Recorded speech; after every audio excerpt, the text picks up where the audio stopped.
Good morning, ladies and gentlemen. My name is Andy Lenene. I would like to take this opportunity to welcome everyone who has honored our invite in person and also wish to extend a word of thanks and warm welcome to our stakeholders who have joined virtually. Thanks a lot for joining. We appreciate that.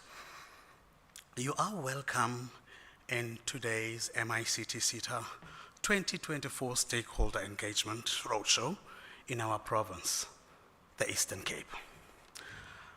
I will be your program director for the first part of the program, and my co-program director, Ms. Gqeberha, will facilitate and ferry you through the second leg of the program. I'd like to take this opportunity to acknowledge among ourselves an extraordinary, highly talented man, a great visionary, and a strategist that has turned around organizations by leaps and bounds into high-performing organizations, and yet humble, but still very much result-oriented and focused. Ladies and gentlemen, I'd like to welcome our chairperson of the board, Mr. Simphiwe Thobela.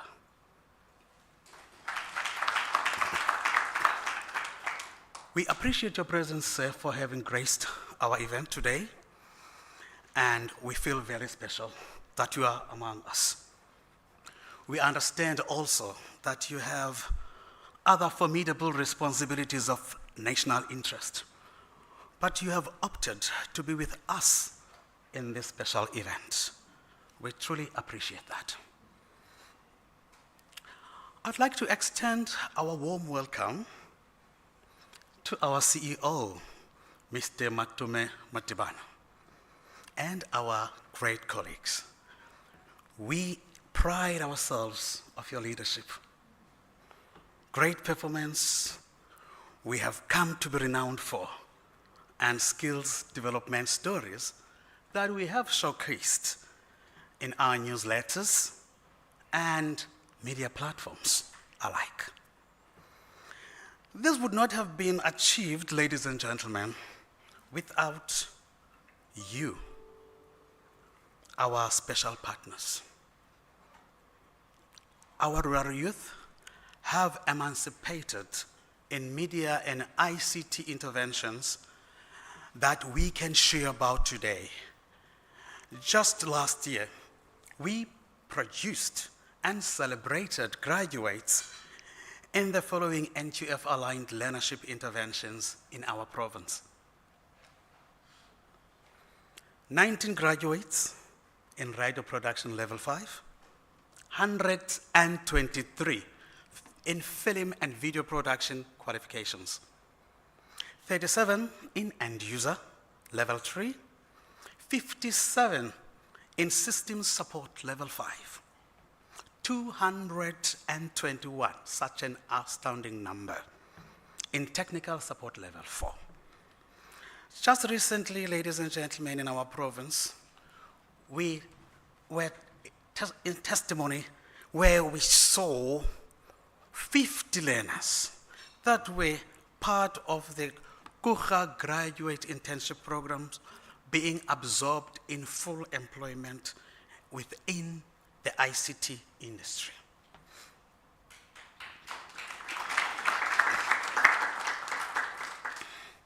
Ladies and gentlemen, there's a lot more stories that I could be sharing tonight. We also need to acknowledge the pivotal role that our stakeholders, you, have played in making our skills intervention program a great success. A job well done.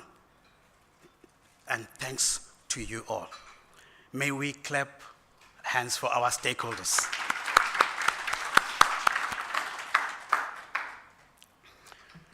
Today is an interactive event, an engagement, and not just about us singing our praises, but listening from your great inputs and taking learnings from you in order for us to continue progressively in delivering in our mandate to the industry in the form of skills supply and to our society through equipping our young people with relevant skills that are in high demand as the world of work is changing and driving us towards the fourth and the fifth industrial revolution.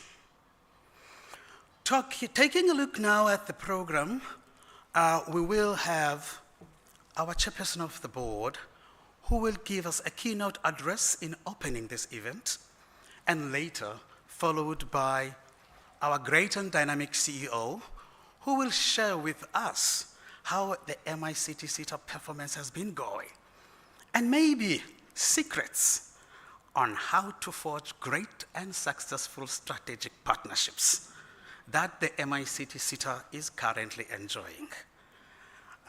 Let's give a round of applause to our chairperson of the board, Mr. Simphiwe Tobela.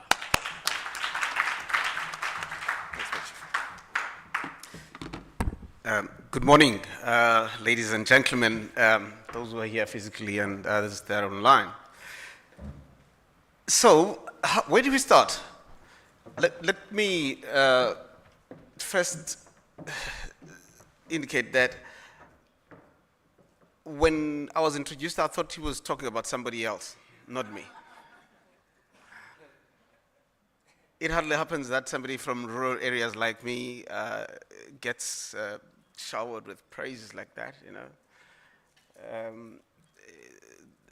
That's a preserve of the chief in my area that we introduced like that. With that, thank you, sir. Thank you. It's my second time here in a similar event. Maybe before I speak about that, I must also just alert you that don't have your pens to take down notes, because when people give keynote address, you want to get mind-blowing stuff that you want to keep in your notes, in your notebooks. No, please don't do that.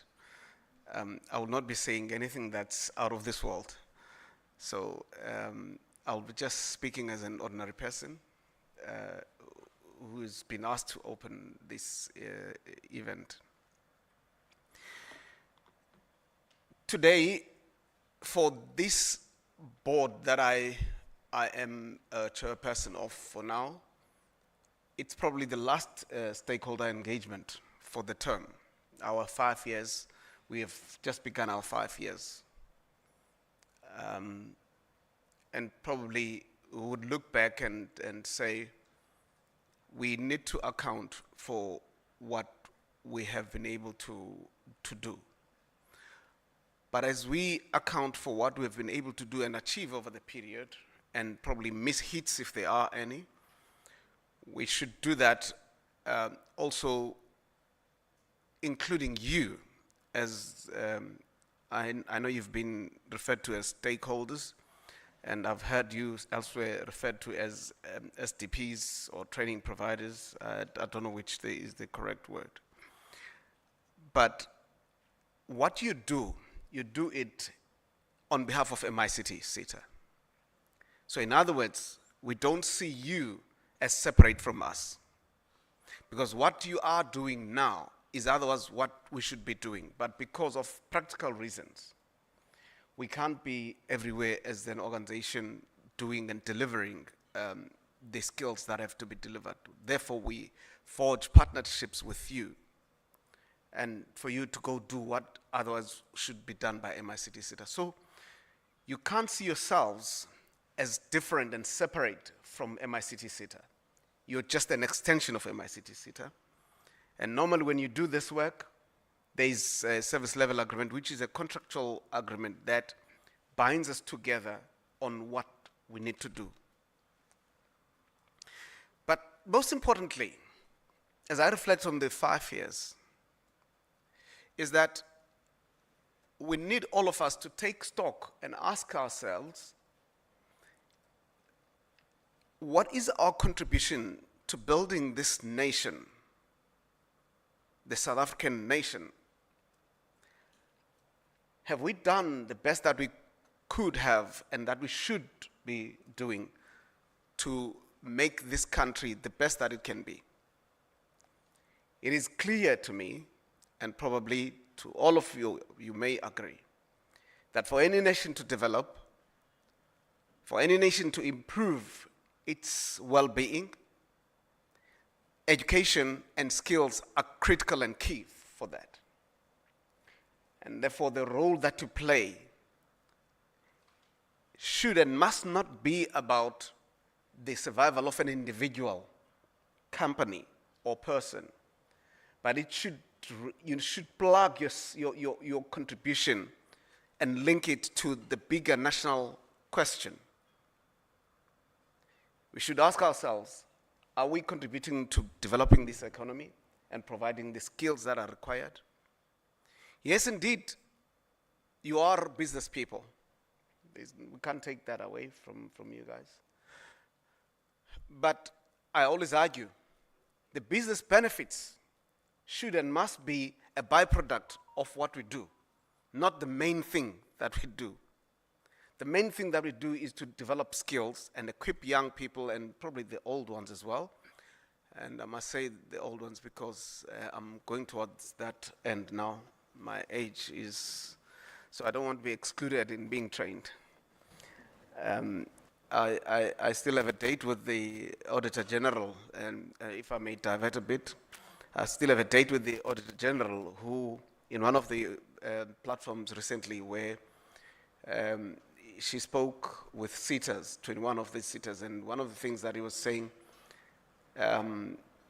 they are looking at bettering a better system that functions in the SETAs, so that we eliminate things like finding a 65-year-old being a beneficiary of the training programs in the SETAs. I then asked, but hey, gee, where do you get that? Who said 65-year-olds shouldn't be trained? It's unconstitutional. You can't exclude and actually, what's the word, discriminate against someone because they are 65-year-old. What if this person is surviving through a particular service that needs to be equipped and improved in the skills? What if this person actually would be skilled and then spread the skill to the others? So it's not very rational. I don't want to say it's irrational, but it's not very rational. So I'm saying, back to the point I'm making, is that our contribution should be that of building a nation. We are building a nation here. That's what we are doing. And if we get that in our mind and know that we are involved in equipping the nation with the skills that must change and close the gap that is there between the haves and the have-nots, and improve the economy. In the last few quarters and probably years since COVID, the economy has dipped in terms of its GDP numbers and growth. And if we have to do anything to change that, it is the skill that we deliver. And MICT SETA is right at the center of that. In this day and age of fourth industrial revolution, in this day and age of information and data mining, it means you guys, with us in partnership, we must play right at the center, and we must be right at the center of changing things. And I want to confirm that what the program director was saying. I was here last year. Was it last year? Yes. Yeah, last year around May, June, somewhere there, where 50 learners were actually snapped up by companies before they could even finish their program. They were trained in Internet of Things and other things like that, and they were taken by companies. That tells me that the demand is there for the skills that we're providing. But the questions that I've always asked is whether our training providers are also equally equipped to deliver the skill that is required, because the demand is there. And I say this because probably Ms. Sema will come here and speak later and talk about fourth industrial revolution qualifications that we have developed, and some of which already have been aligned to the South African Qualifications Authority and the framework. So the question that I've always asked from these good people that work at MICT SETA is, do we have the training providers that are ready and equipped to deliver these qualifications that we have? Because it's one thing to have them and say, we've developed these qualifications, but then nobody is meting out the training to those that need it. So we must be concerned about that, and you must be concerned about that. And you must be thirsty to pick up on these new developments so that we change the direction and course of the country. We're dealing with unemployment that is quite high in the country, and we must ask ourselves, how do we deal with that situation? How do we contribute there? We're dealing with crime levels that are very high in the country, and I wouldn't say only exclusively attributed to unemployment, but unemployment to some extent also plays into it, into the crime levels.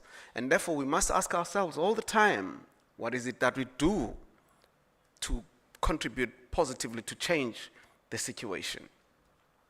You are in a sector that actually is transversal. You cut across every other sector of the economy that is there. Whether you talk mining, and if you talk mining and robotics, and what are we doing to contribute there? If you talk about even transport, what are we doing there? If we talk about cybersecurity, what are we doing there? If we talk about Internet of Things and what are we doing there? So I think for me, the duty is not only on us as MICT SETA, but it's also on you as training providers. You even closer to as I say, you're on the coalface of the delivery of these skills. You know what people are yearning for. You know what should be done. So we must ask ourselves all the time, what it is that we must do. Maybe I need to address the next point on my theme, on my speech. Because we're a transversal SETA, because the ICT in this day and age is actually very key across the world, it's clear that the demand for the programs that we provide is going to be high.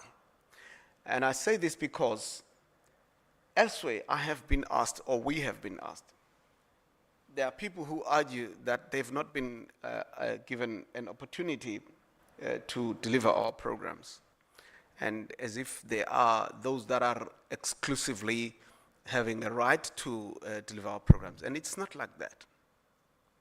The truth is that the demand is always high, and on the other side, from our side, if you look at the resources, the supply on the resources side is not matching up with the demand.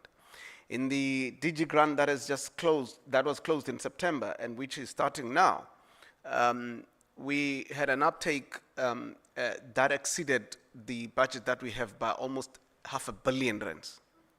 R500 million is 500 million. There's many zeros there. There are some people that wouldn't be able to read that in numbers. We might have to write it down. But we will not be going to names. We should not talk about names here.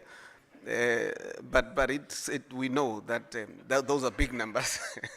So if you look at that, when we exceed the available budget by R500 million, that tells you the demand that is there, but the resources are not there. What does it mean? It simply means that not all of us will get an opportunity. That's what it means. So I'm just preempting a question that might come here, but it must still come on why have I not been allocated. That's one of the constraints that we're facing. But also, we must also indicate that insofar as that DG grant process, there's been generally delays. We thought we would have started the implementation by the 1st of April, but here we are now. Are we in the middle of April already? May. We are in May already. I can't even get the dates right. So we are in May already. We have not completed the process of issuing SLAs purely because of processing the applications. Do we call it applications? Yeah. Purely because of processing applications. The volumes are very high. And unfortunately, we have to be diligent and get into detail of, because the AG will want us to justify, if we don't give X an opportunity but give Y, we must be able to say why we could not. And if we have to get to that level of openness, it means we need to be thorough as we do this work. It must be beyond reproach. And therefore, it takes much more longer a time than we would have wanted because of that. So we appeal for your patience insofar as that is concerned. On the theme of the DG grant, I must also indicate I've spoken to the CEO and I've requested the CEO that for this year, the window should open much earlier. And next month, I've requested that next month, the window must open so that we kind of have a better time to process the applications and so that by the end of the financial year and the start of the financial year, people are ready to implement. Which leads me to the next theme. One of the things that we said ourselves, and I raised it with management and probably the entire board, was that I take a very dim view with the level of dropouts in these programs that we're having. And I wanted to know, why do we have dropouts like we have? And I think at this stage, I have been informed that the dropout has significantly dropped. Anil said improved. I do not know whether it would describe it properly when I said improved, but has significantly dropped to around 2% across different programs. And then if it's dropping like that, that's reason to be proud of the work that we do. Because it tells me one thing, that as opposed to what has been happening where training providers took up learners and drop off and take the money off even for the stipend and put it on the back pocket. And it tells me that we no longer have that situation now. It says learners see through the programs. Of course, the problem is not with the training providers only, but it's also with the learners themselves. And which raises a question on whether we're recruiting properly or not. Because if we recruit people, we have now identified what is called professional stipend chasers, right? So they jump from one program to the next, depending on who's got better stipend and when is it going to end. And they never complete any program. They're all running and chasing the stipend. So it means, as a MICT SETA, we're getting hold of this now with you. But we also done something, which we have done something at which I think we will leave it as a legacy. We have developed an integrated learner management system internally, working with Tshwane University of Technology. It's not an off-the-shelf solution. We have produced it, and we intend to have IP rights to it. And probably with time, we want to onboard other SETAs. And with time, we see it also developing to being a shared services model for the whole post-school system.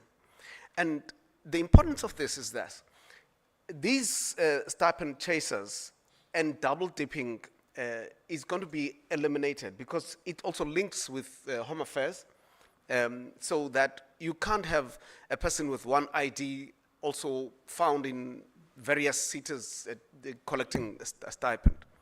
And therefore, we're going to be able to manage that with the system that we have developed. And I think it's a very important thing, and the minister is quite excited about it.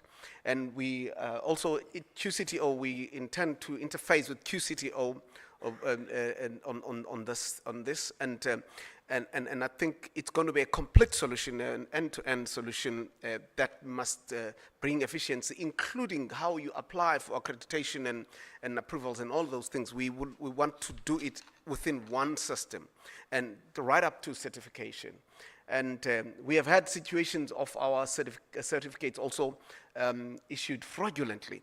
And the system is going to, there's security arrangements that are built into the framework of the system that's going to prevent it from people issuing our certificates fraudulently and so on. So we should be very proud, and we look forward to you guys embracing this, and we've already started using it because the last DG grant applications were actually filed through that system. Yes, there might be glitches here and there, like any other IT solution that is new. It might have glitches here and there, but the ultimate end is that you will have a well-functioning system. We're quite confident about it because AG also has taken a review on it, right? And is quite happy. Auditor General is quite happy and actually is punting for it for us and calling everybody to get into it. We should be proud of it because we can't be saying we are on the cutting edge of future skills but fail to develop even our own systems that we should be developing. And I'm pretty happy with how the CEO and his team has actually driven the process of delivering the system. Yes, not complete yet. There's one module outstanding, I think, and which is an internal module of finances, but it touches you because we want to have a situation where if you put in an invoice, you must have view of it from your end, so you know why you're not paid. We don't want to come to you and tell you that our hands are dry. We need some lubrication to get the process going. We don't want to do that. That system will always be lubricated. It won't need a lubrication. So I'm saying it's going to be helpful to your end as well, and to see things out. So we intend improving our systems, and I think we're doing well. Maybe towards the end, because I got a tendency of not stopping talking because, you know, in my village I'm an ordinary man. I'm not given platform to speak, so when I go to the city and they allow me to speak, I don't stop. So anyways, so I think it's important to tell you, you might have seen it on our website. Our performance from when we started has been on an upward trajectory in achieving the targets that we set ourselves in terms of our annual performance plans. In the last financial year, we have achieved 95% of performance, and this year we're looking at receiving 96% of our targets. And even that 95, 96, don't be fooled. What we've missed, it's because the percentages are not weighted. It's only saying 1, 2, 3, 4, whatever the weighting of the achievement. But the target that we are missing actually is, when you weight it, if it's weighted, it will give you 0.001% of the total of what we should have achieved. Technically, I would argue we are actually achieving 99.99% of our targets. He was correct to say I'm results oriented. I'm not going to be modest about that. I risk being called arrogant when it comes to that, because when we are in these organizations, these are not our organizations, these are people's organizations. It's organizations of the South Africans. And we then do not have to be complacent when we sit in these organizations. We must ensure performance. That's why we're there. So that's why I'm proud of these managers. All of them seated here, because they understood where we want to take this organization. That's why we're sitting at that performance. Not that performance only, but also your monies, the public money is in good hands. Auditor General agrees. We get a clean audit. A clean audit is an unqualified audit. In other words, it's an audit that has got nothing that you would find as wrong. We've done everything according to how it's supposed to be done. And we should be proud of that, we've got very good men and women who do the work the way it's supposed to be done. I'm proud of the team that is working here. As a last thing, I must thank you for taking time to come here. And we must ask ourselves,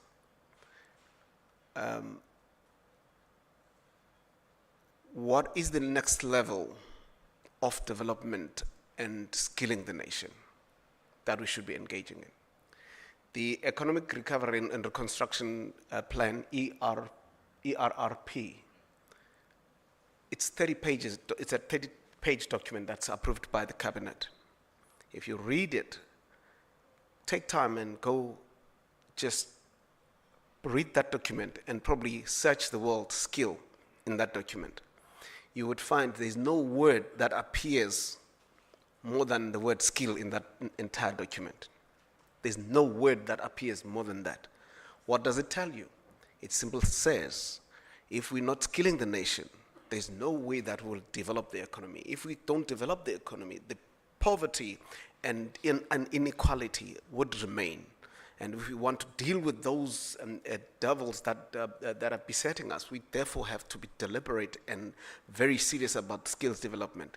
Yes, you have to make profits as business people, but that profit, as I said at the beginning, must be a byproduct of what you do, which is contributing in developing your own nation.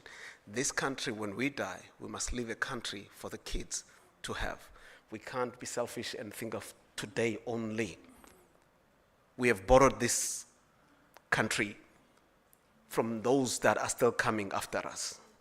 And therefore, our thinking and frame of mind must be, we are building a country here. Thank you.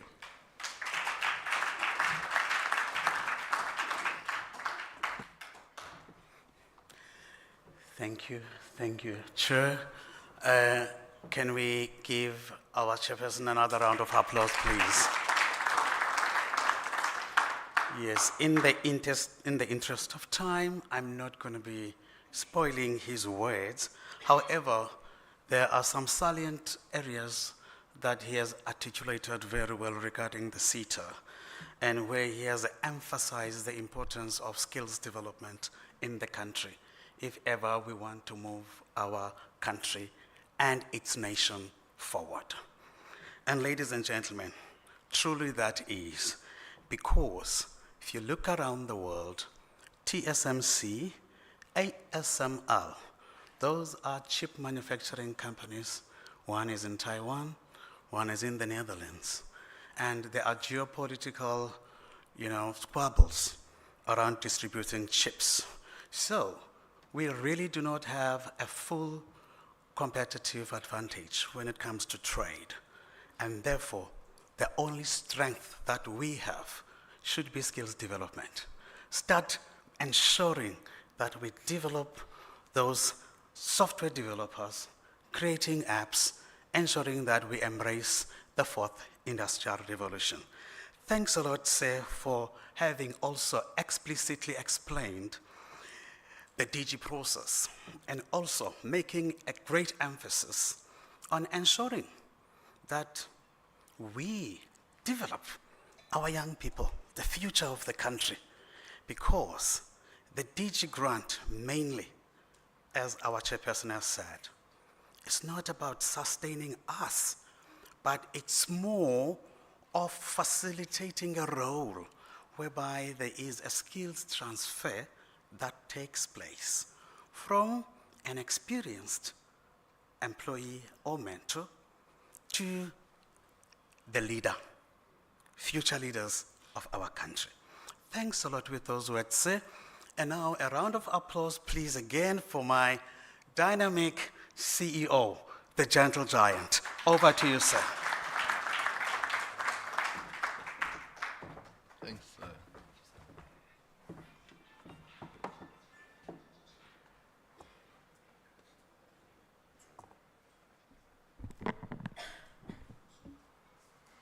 Molweni? And I'm sure Ernest and Rochelle think that's all I know, and they are misled. Good morning, colleagues and our stakeholders. the Minister, actually Honorable Minister of Higher Education, Science and Innovation, about a year ago, we were in Durban during GovTech conference, said if you're into skills development, make sure that you don't neglect the other part of it, which is innovation. That the two must go hand in hand. You can't do one and leave the other. Are we innovating as stakeholders? Because if we just do skills development and neglect the other part, which is the most important part, that should transform our economy and the current landscape characterized by high unemployment, inequalities, and the challenge of poverty. We're not doing justice. Are we developing much needed applications and solutions? Chair extensively talked to that, and so did Mr. Andy Lenen. So we need to take it to the next level. And as MICT SETA, you'll see as I present, but even other colleagues who will follow me, the entire senior management team, that we are putting a hand towards ensuring that we actively participate in innovation. But we want you as our stakeholders to lead, to set the trend, and we follow you because you are the experts, and we should be right behind you, give the necessary support where we can, so that we transform the quality of lives of the young people of this country and get them out of the challenge of unemployment. Let me greet everyone warmly, and it's beautiful to be in the Eastern Cape. And pass my warm regards to the chairperson of the Accounting Authority, Mr. Simphiwe Thobela, for giving his all to this entity. I think we move into the fourth year now, if not.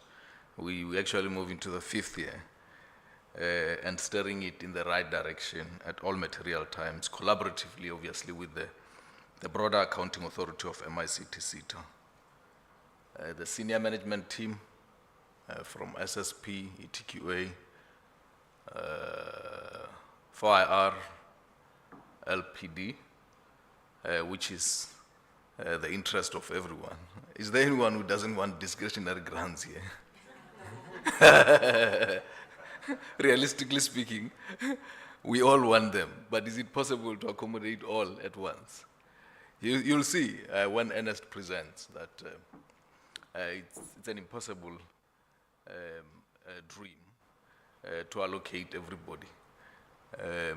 He did calculations, you'll see, and realize that when we process them, it's a very difficult exercise, it's a very difficult process, because in our hearts we would want to accommodate everyone, but it's impossible. It will never ever happen in the real world.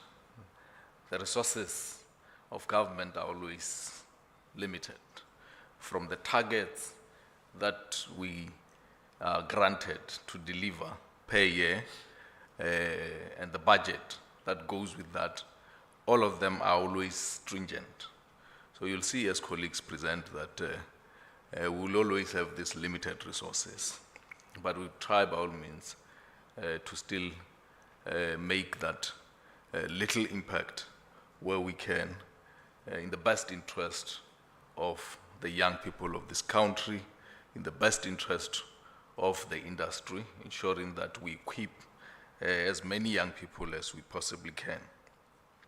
It's a privilege, and one is greatly honored, esteemed ladies and gentlemen, to have served this fast-moving, agile entity called MICT SETA since 2019 as senior manager responsible for corporate services, and then got promoted under the stewardship of Mr. Thobela to CEO.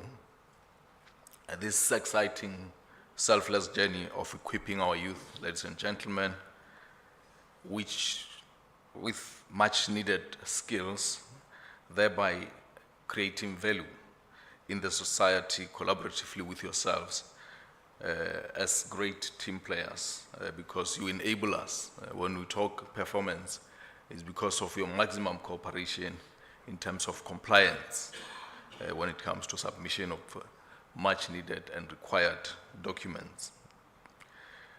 Ladies and gentlemen, 2024-25 financial year marks the end of the 5-year strategic plan period 2020 to 2025. And what is going to distinguish us is to still ensure agility and staying right ahead of the curve by being as proactive as possible in our skills development interventions and techniques, so that everything we do talks to the 21st century priority needs. And we need to start getting the basics right. Where things are not going right, tend to make sure that we introspect and reflect, ask ourselves the basic question of where are things not going right.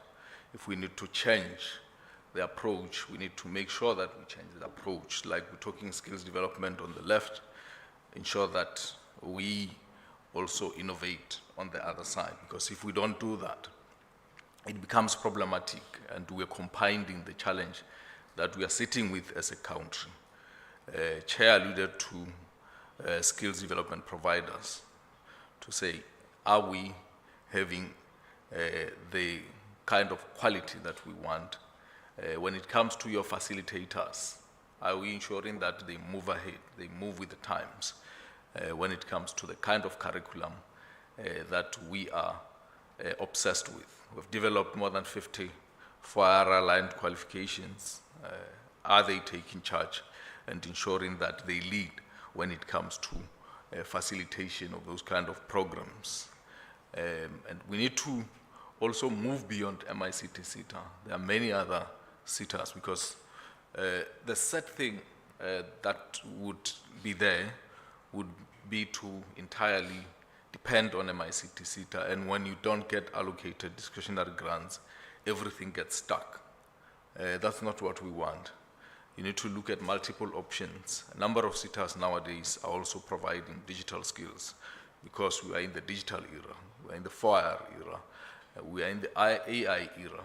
So you need to broaden your options so that you don't, just have all your apples and eggs in one basket. That could be detrimental to the sustainability of your business. Let's look at multiple options, ladies and gentlemen. And as we traverse day before yesterday, we were in Durban.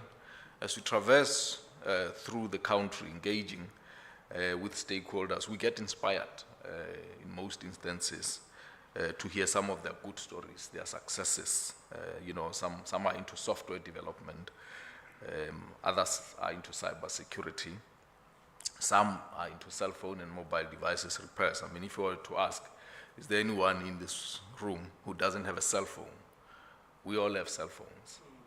Why are we not building capacity of our young people to repair cell phones and do it at scale? Some probably even have more than one cell phone. They get damaged, water damage, screen cracking, and all of those. Our young people could be earning a living, amongst other things, with just that basic skill of repairing a cell phone, including mobile devices. We were in Northwest, Google, about a month ago. One of the stakeholders was allocated something like 20 learners at a TVET college. I forgot the name of the TVET college. What she did was amazing. She bought these young people, about 20 of them, toolkits, ordered these toolkits from China, so that after completion, they go into opening up their own startups as cell phone and mobile devices repairers. I had a personal talk with her. She sacrificed almost 200,000 of her profit to ensure that these young people open those startups. It's an amazing story to tell. Can't we give her a round of applause? Those are the kind of sacrifices that we need to collectively see how we can intervene in the challenge of high unemployment that is facing this country. South Africa is one blessed country. It actually shouldn't be at it shouldn't be the highest in terms of unemployment in the whole world. We are number one in the whole world. But we are so blessed as a country with so much. We shouldn't be there. It means we are doing certain things wrong. That's how it is. I mean, you look at TVET colleges, you still find a situation where a lot of young people are accommodated into what we call management assistant. And it's across the country. We need to change that. We need to change the mindset of our young people to refocus and take these short programs, even if they might have taken those management assistant, including your bachelor's degree at universities, in your whether it's BCom or whether it's BAdmin, but to then reshape and focus on taking these short programs that are highly focused, whether it's your cybersecurity, whether it's your Internet of Things. We have developed those qualifications. That's how we can make greater impact in our society and transform the landscape and take advantage of this space called digital economy. It's a massive space. It's into trillions of rands. But are we doing enough to take advantage of digital economy? I can tell you with my eyes closed, we had a summit about 2 weeks ago. Statistician General showed us that we are not anywhere close to taking advantage of the benefits that comes with digital economy. And it's primarily because we don't do a lot more. We don't invest a lot in innovation.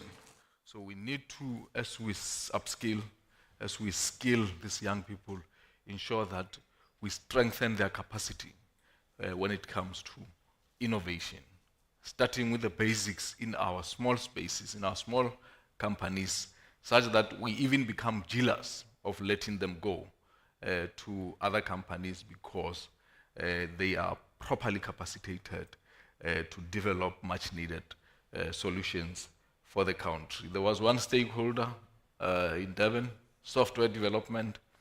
He said out of something like 18 or 20 learners, he managed to keep or retain about 13 in software development as part of growing his company, and is making it big in the software development space.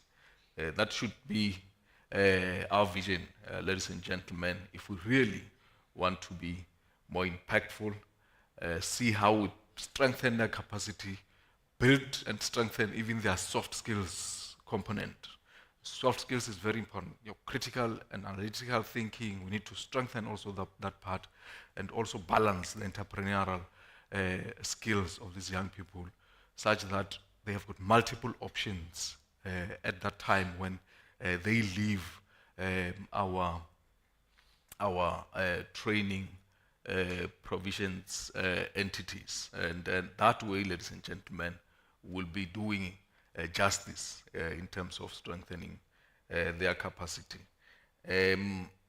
From AGSA side, we have always been on an upward trajectory, like Chair said. I mean, we've been on clean audit last year, 2022-23 financial year. We got our clean audit, which is one of the most difficult to achieve.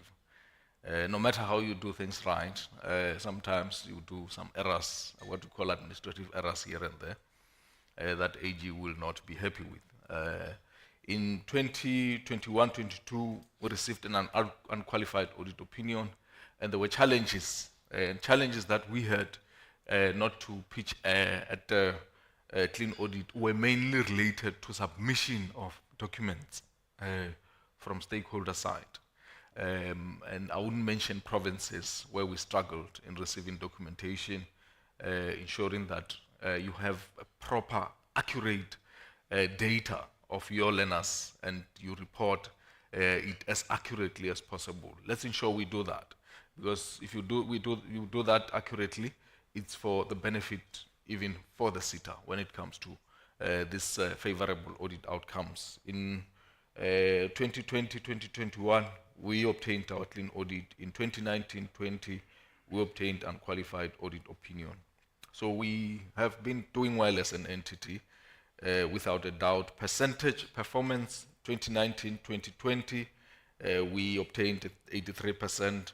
2020-2021, COVID year, we obtained 75%, went down. 21-22 obtained 90%. 2022-2023, we obtained 95%, as Chair alluded to. 2023-2024, we obtained 96%, which is subject to validation by Auditor General in the next month of June towards August. We would be knowing as to whether we maintain from audit perspective the same performance. Number of learners that we have been funding, we've always been going all the way high.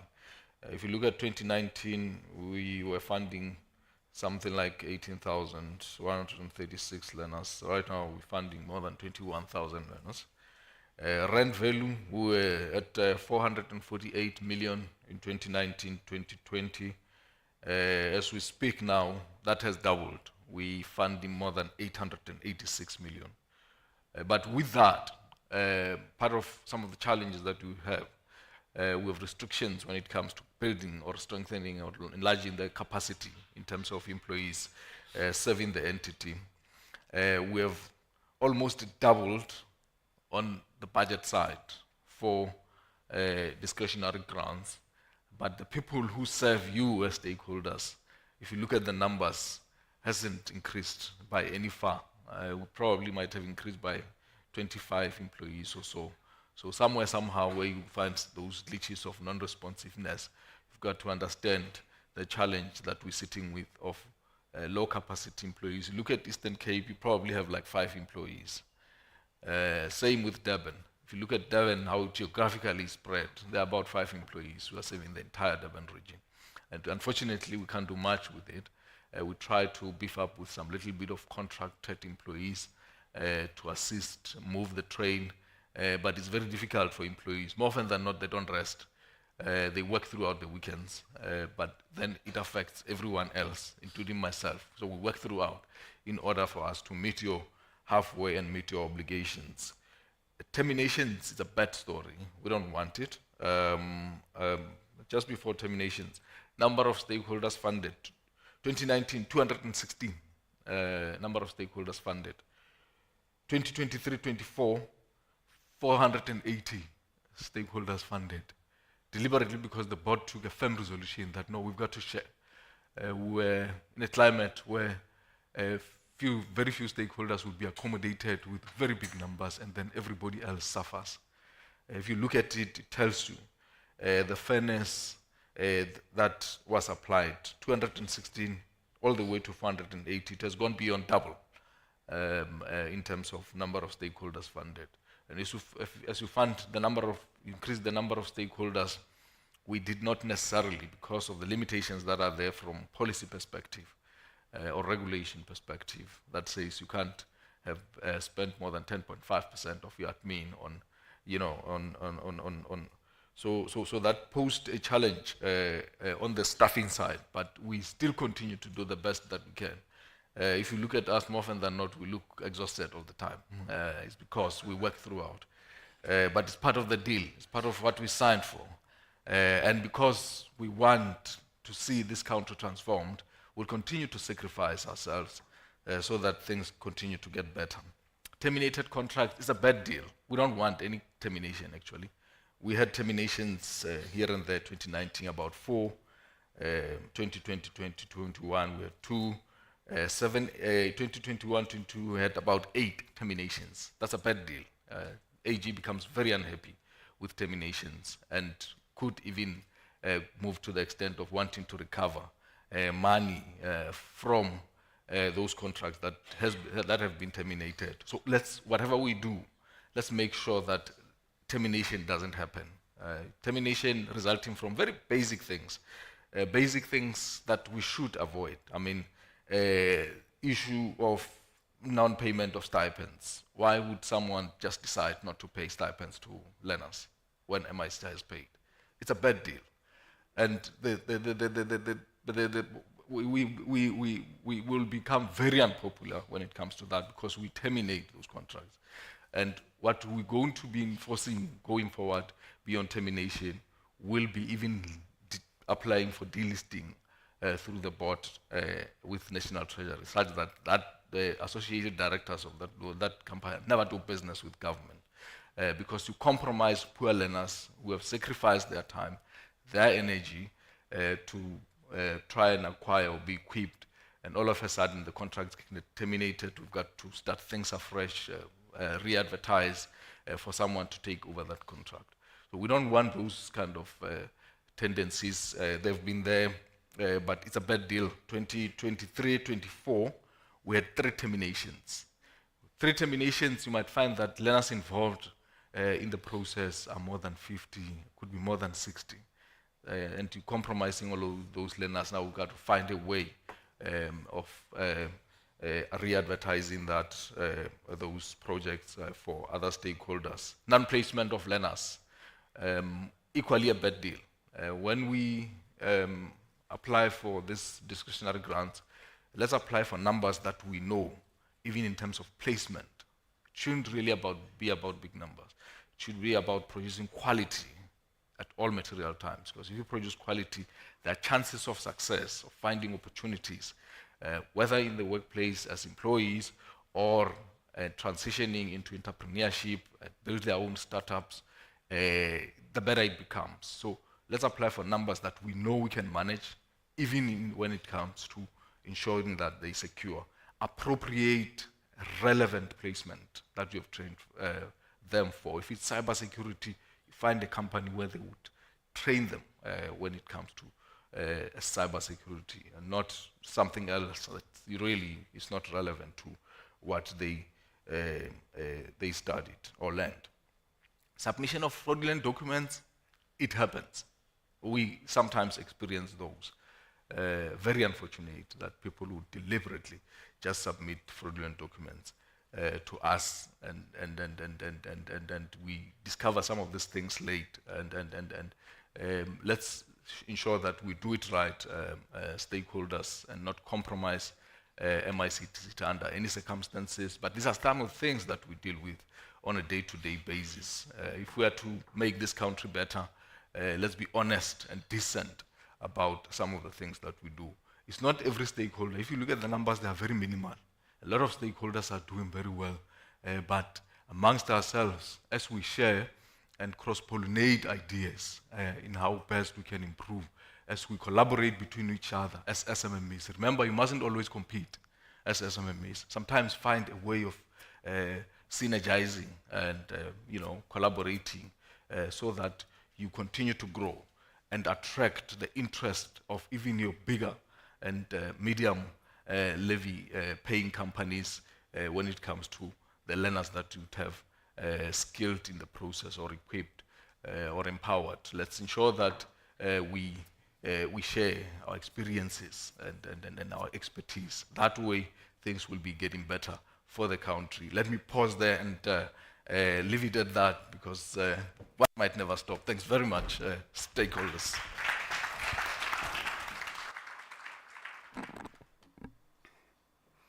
Thanks a lot. 1, 2. Thanks a lot, CEO. Please, let's give another round of applause for my CEO. Thanks a lot. There's a lot of elements that the CEO has touched on, which, of course, the organization is suffering from, and which also hinders us from getting, that full 100% that we so desire to have. Part of those, as it was clearly stated, is inaccurate data submission. Those are very critical for us to achieve our targets and also to avoid audit findings. So he has really touched on, and he is very pragmatic, very much hands-on, and we truly appreciate his leadership. And also gave a piece of advice to our companies and stakeholders, STPs, that we need to actually have a multi-pronged approach. Let's see what other skills that are within the scope of work that we do, and start approaching those SETAs that also fund, such skills development in those areas. That would really assist and alleviate a bit the pressure that the MICT SETA is under, looking at the demand and the supply that also our chairperson of the board has highlighted. Because the demand is so much, actually more, eightfolds compared to what we have in the kit. Of course, skills development, are not just only focusing on employment, but rather mentoring and molding that learner into an entrepreneur that would also provide job opportunities to others.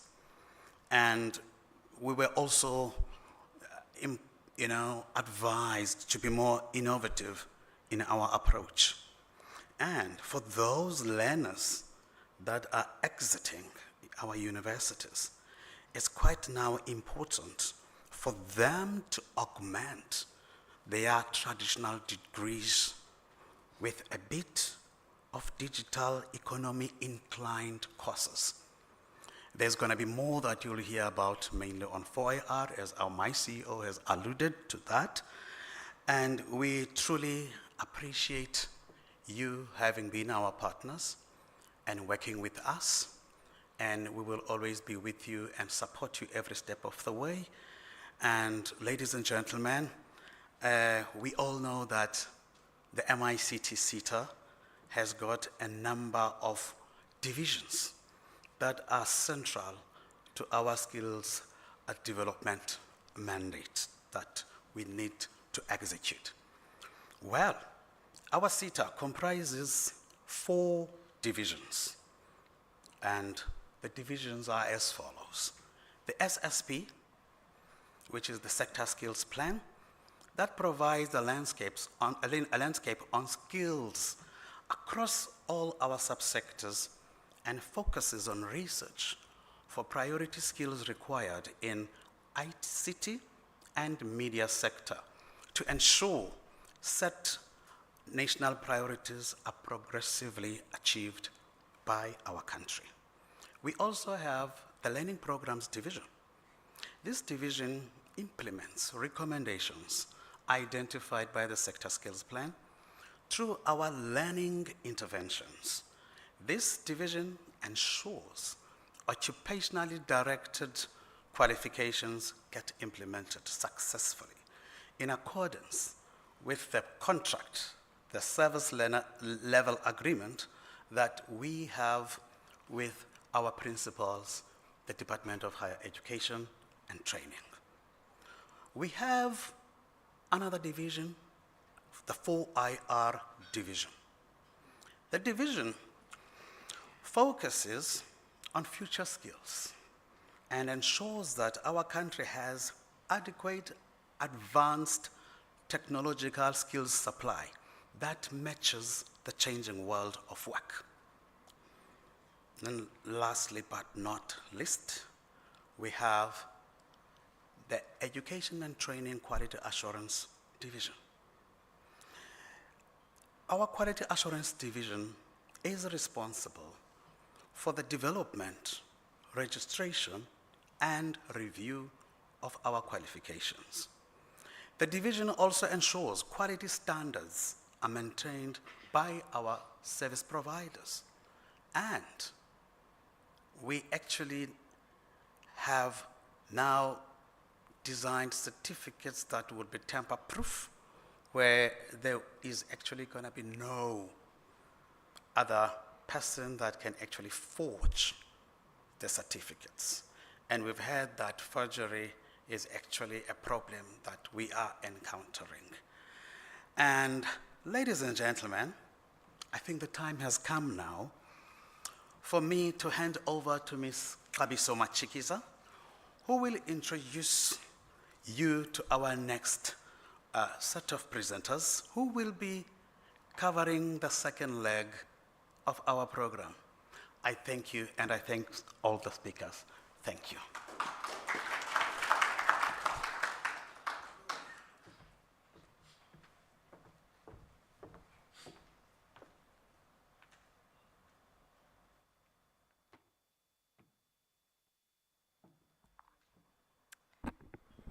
Good morning, colleagues. I hope we are very well this morning. Again, it's quite a pleasure to be graced by your presence, and I think as an MICT SETA team, we always feel quite welcome here in Gqeberha. I'd just like to greet the chairperson of the board once more. I'd like to greet the Chief Executive Officer. My name is Gqeberha, as I was introduced earlier on, Marketing and Communications Manager. And I think now that the scene has been set, and we've had the honor of being addressed both by our distinguished chairperson and our CEO, let me first then take this time to introduce our stellar senior management team. Ladies and gentlemen, please help me give a round of applause to Ms. Mundle Mokoena, who has been introduced as our Sector Skills Planning Senior Manager. If you can give her a round of applause. Please also help me to greet Mr. Ernest Nemogabini, who is our Senior Manager for Learning Programs. He is seated in the audience. May you please give him a round of applause in the front. Behind Mr. Ernest Nemogabini is Ms. Natalie Nelson, who is our Senior Manager for Education, Training and Quality Assurance. May we please give her a warm welcome. And last but not least is Ms. Gqeberha, who is our Senior Manager for 4IR, seated in the audience as well. So ladies and gentlemen, if you take a look around the audience as you are being flanked probably on either side of you, our senior management team is predominantly female, making it quite a privilege for the one male member to be surrounded by such a strong female force. Let's give them a round of applause. And I'd also just like to add that their presence is not just about meeting quotas. It's about recognizing their exceptional capability and putting them in positions where they can drive outstanding performance. I think their leadership as well isn't just about gender diversity, it's about talent. It's about capability, and it's about delivering success, which I think the CEO has quite attested to by continuously saying that the SETA has been on an upward trajectory, and these are the people that are behind that upward trajectory. Thank you. Ladies and gentlemen, our agenda is obviously going to be filled with quite valuable insights and updates on the key focus areas within our organization. First up, we'll just provide an overview of the sector skills plan. You'll see in front of you we have actually included the program of the day. We're running about 20 minutes or so late, so throughout the program I'm just going to try and keep it quite succinct, moving swiftly along from one presenter to the other. Ms. Mundle Mokoena will just take us through, or rather outline, the organizing framework for occupations. Following that, she'll delve into the intricacies of the workplace skills plan and the annual training reports, which obviously highlight the importance of these documents in terms of shaping our training interventions and ensuring that it is aligned with industry needs. She'll also just shed the light on the impact of our interventions and the outcomes achieved by the individuals who have participated in our programs through the Tracer study findings. So without further ado, ladies and gentlemen, let me waste no further time and bring Ms. Bontle Mokoena up to present her sector skills plan overview. Thank you so much.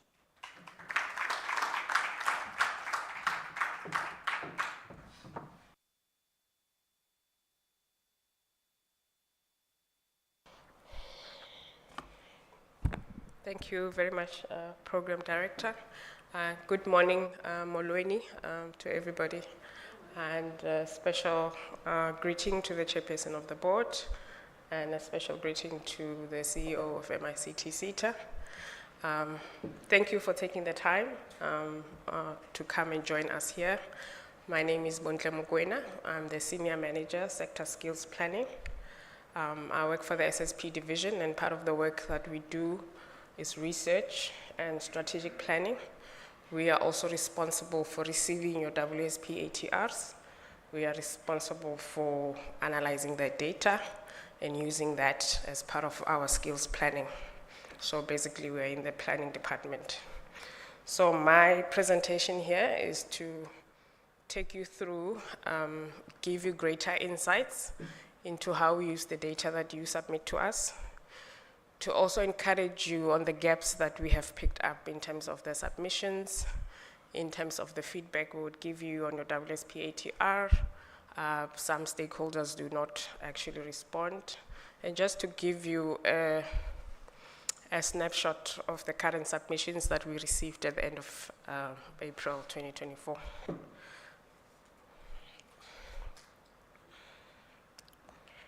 Okay. Can't see my screen here. I'll try there.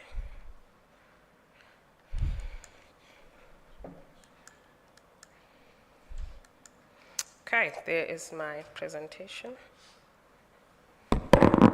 Sorry.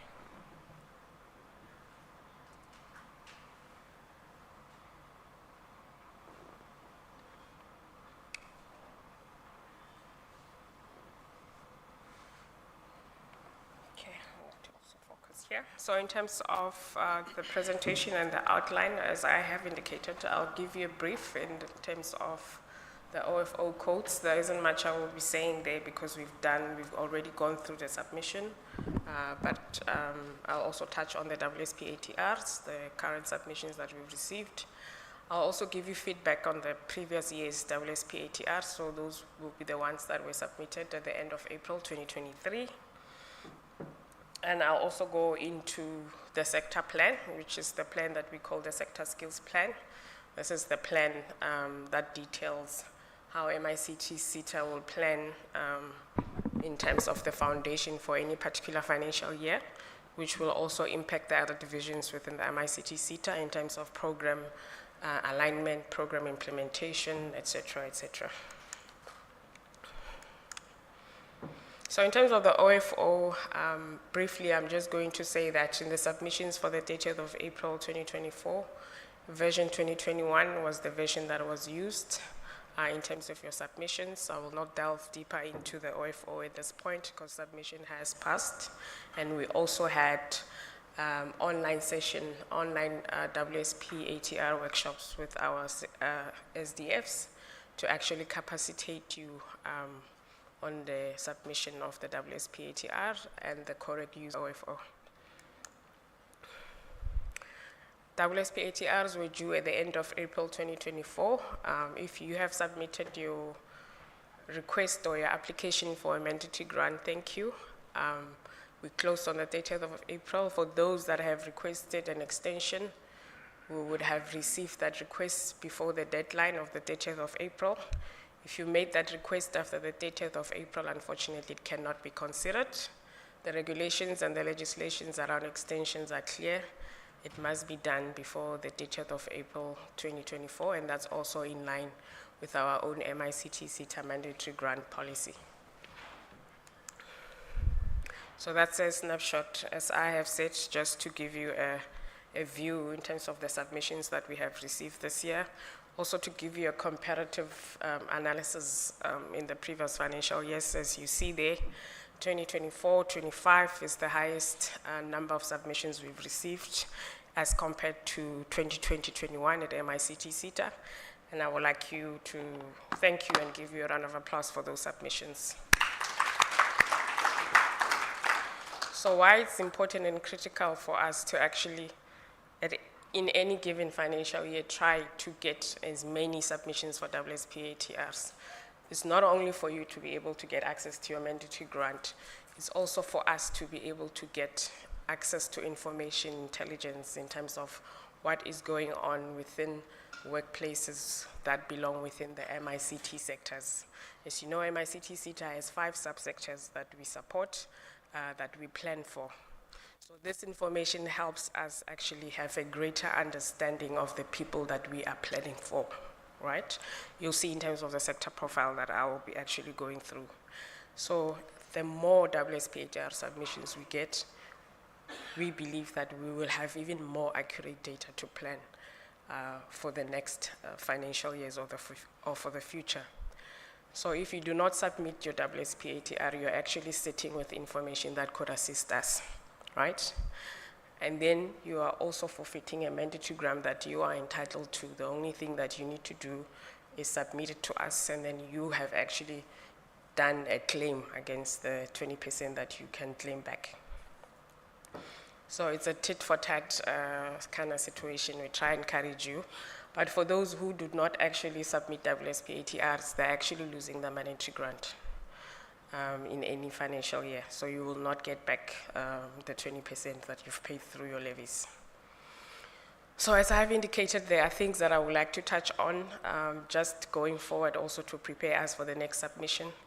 We have noted in the previous financial year, which was 2013-24, that once employers or SDFs submit WSP-ATRs and we are not able to fully process or evaluate that application based on outstanding documents or supporting documents that are not necessarily accurate or documents that we cannot use, for example, proof of banking details.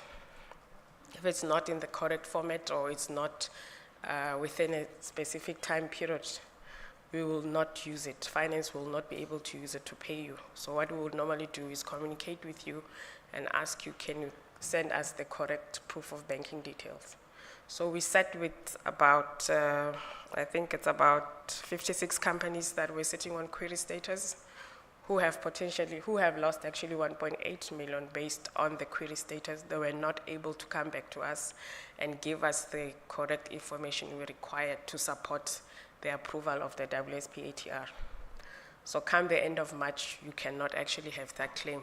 So you find people who say, I submitted my WSP-ATR in April 2023, I have not received any payment of the mandatory grant.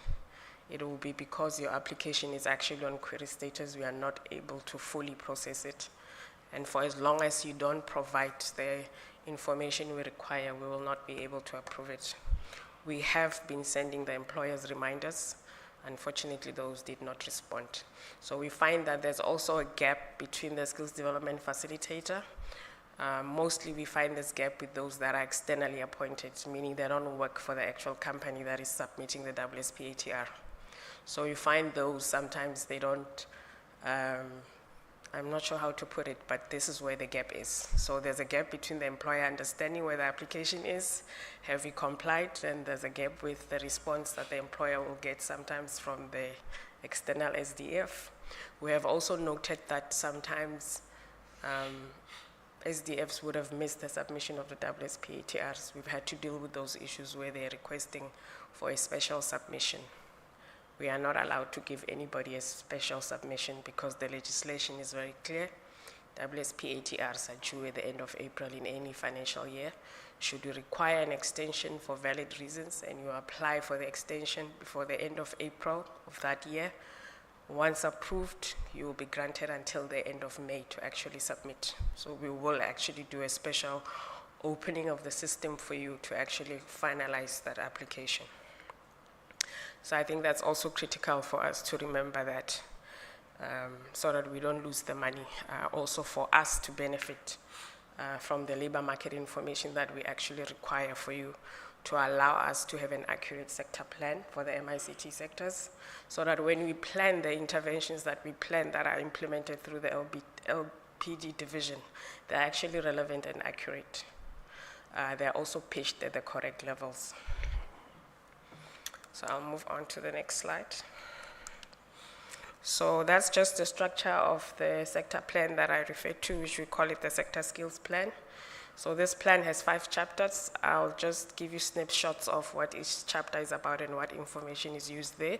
As I've also indicated, we rely heavily on WSPATRs because we believe that they are more accurate as they are at the employee level, where we get to understand your employees, at what level they are in the organization. We can profile them in terms of age, race, gender, qualification, OFO levels, etc., etc. So chapter 1, that's the sector profile. It also profiles the economy. We have chapter 2, which is the key skills change drivers. That's where we also profile the change drivers in the sector. So a change driver is a factor that is affecting change. It could be in a positive or negative manner. We actually highlighted there. The main change driver for us in the last 3-4 years has been technology, which is also attributed to 4IR. Chapter 3, we delve into occupational shortages and skills gaps. So this is the chapter where we analyze the demand and supply of skills in the MICT sector versus in the labor market. So there we're looking at what are employers demanding in the labor market in terms of skills demand, and what are those seeking employment are able to supply. Is the supply and the demand meeting each other, or is there more demand than what could be supplied? We also, on the supply side, we look at qualifications, qualification development. Do we have the right people with the right qualifications? Or also, do we need to develop new qualifications? Because we know that in the last 4 to 5 years, technology has taken over. We're talking about new skills, future skills, emerging skills.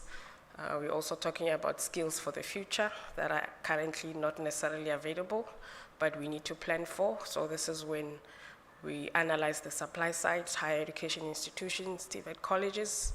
We also analyze if what is offered in those institutions can actually meet the demand that we see in the MICT sector.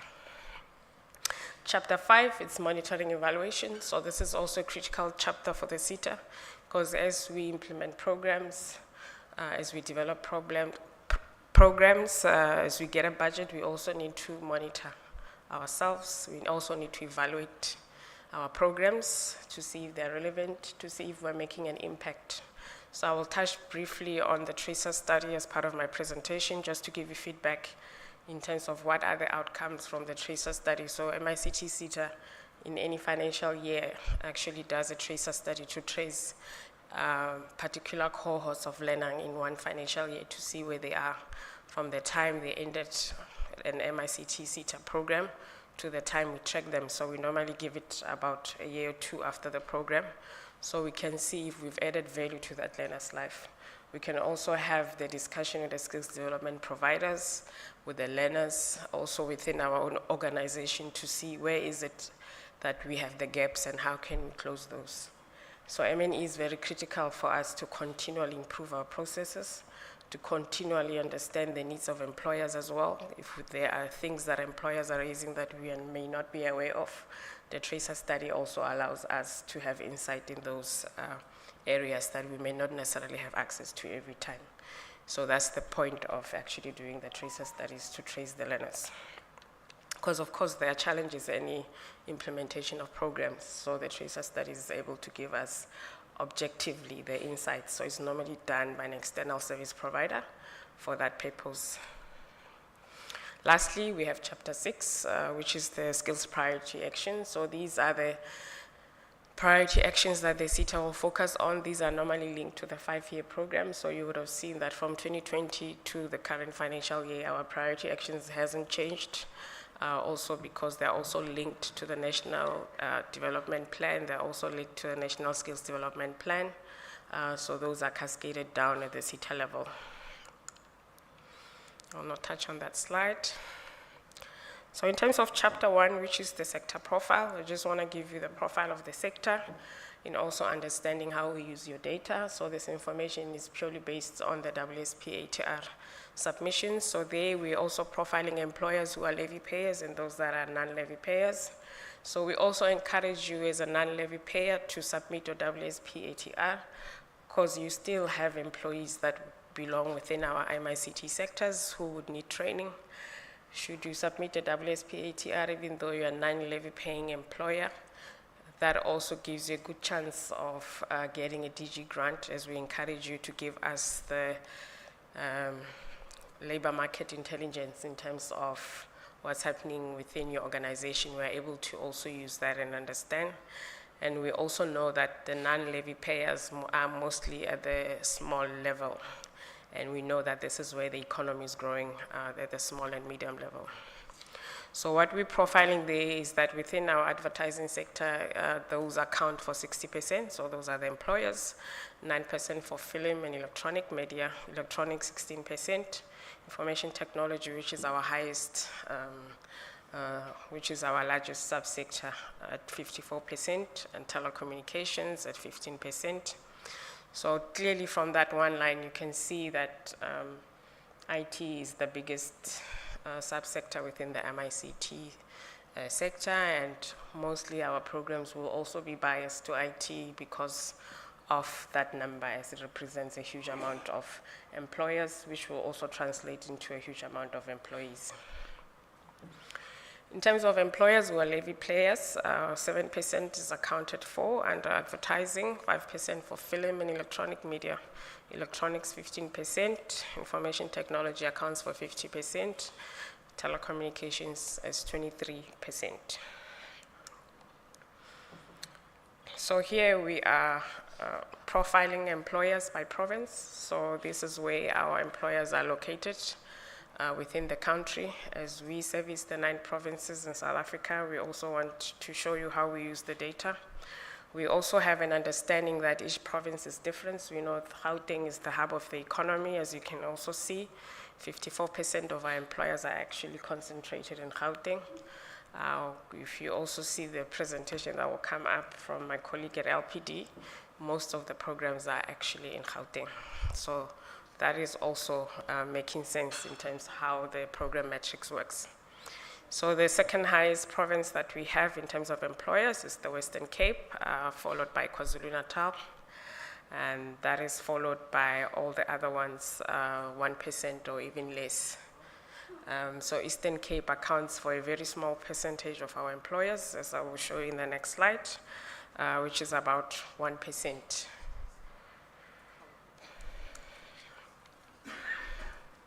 So this is the distribution of employees in the sector.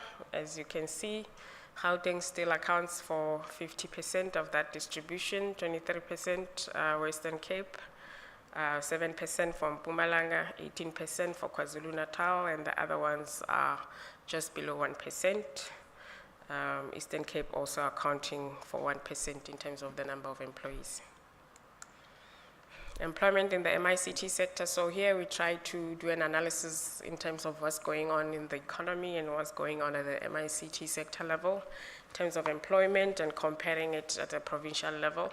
So we're trying to disaggregate the data to the provincial level so that it can also make sense, also understanding that Eastern Cape accounts for 1% of our sector. So you can see the employment in the Eastern Cape is compared to 221,738 in the MICT sector. Only 2,000 of these 239 are actually accounted for in the Eastern Cape, which is about 1%, as we have indicated in the previous slide.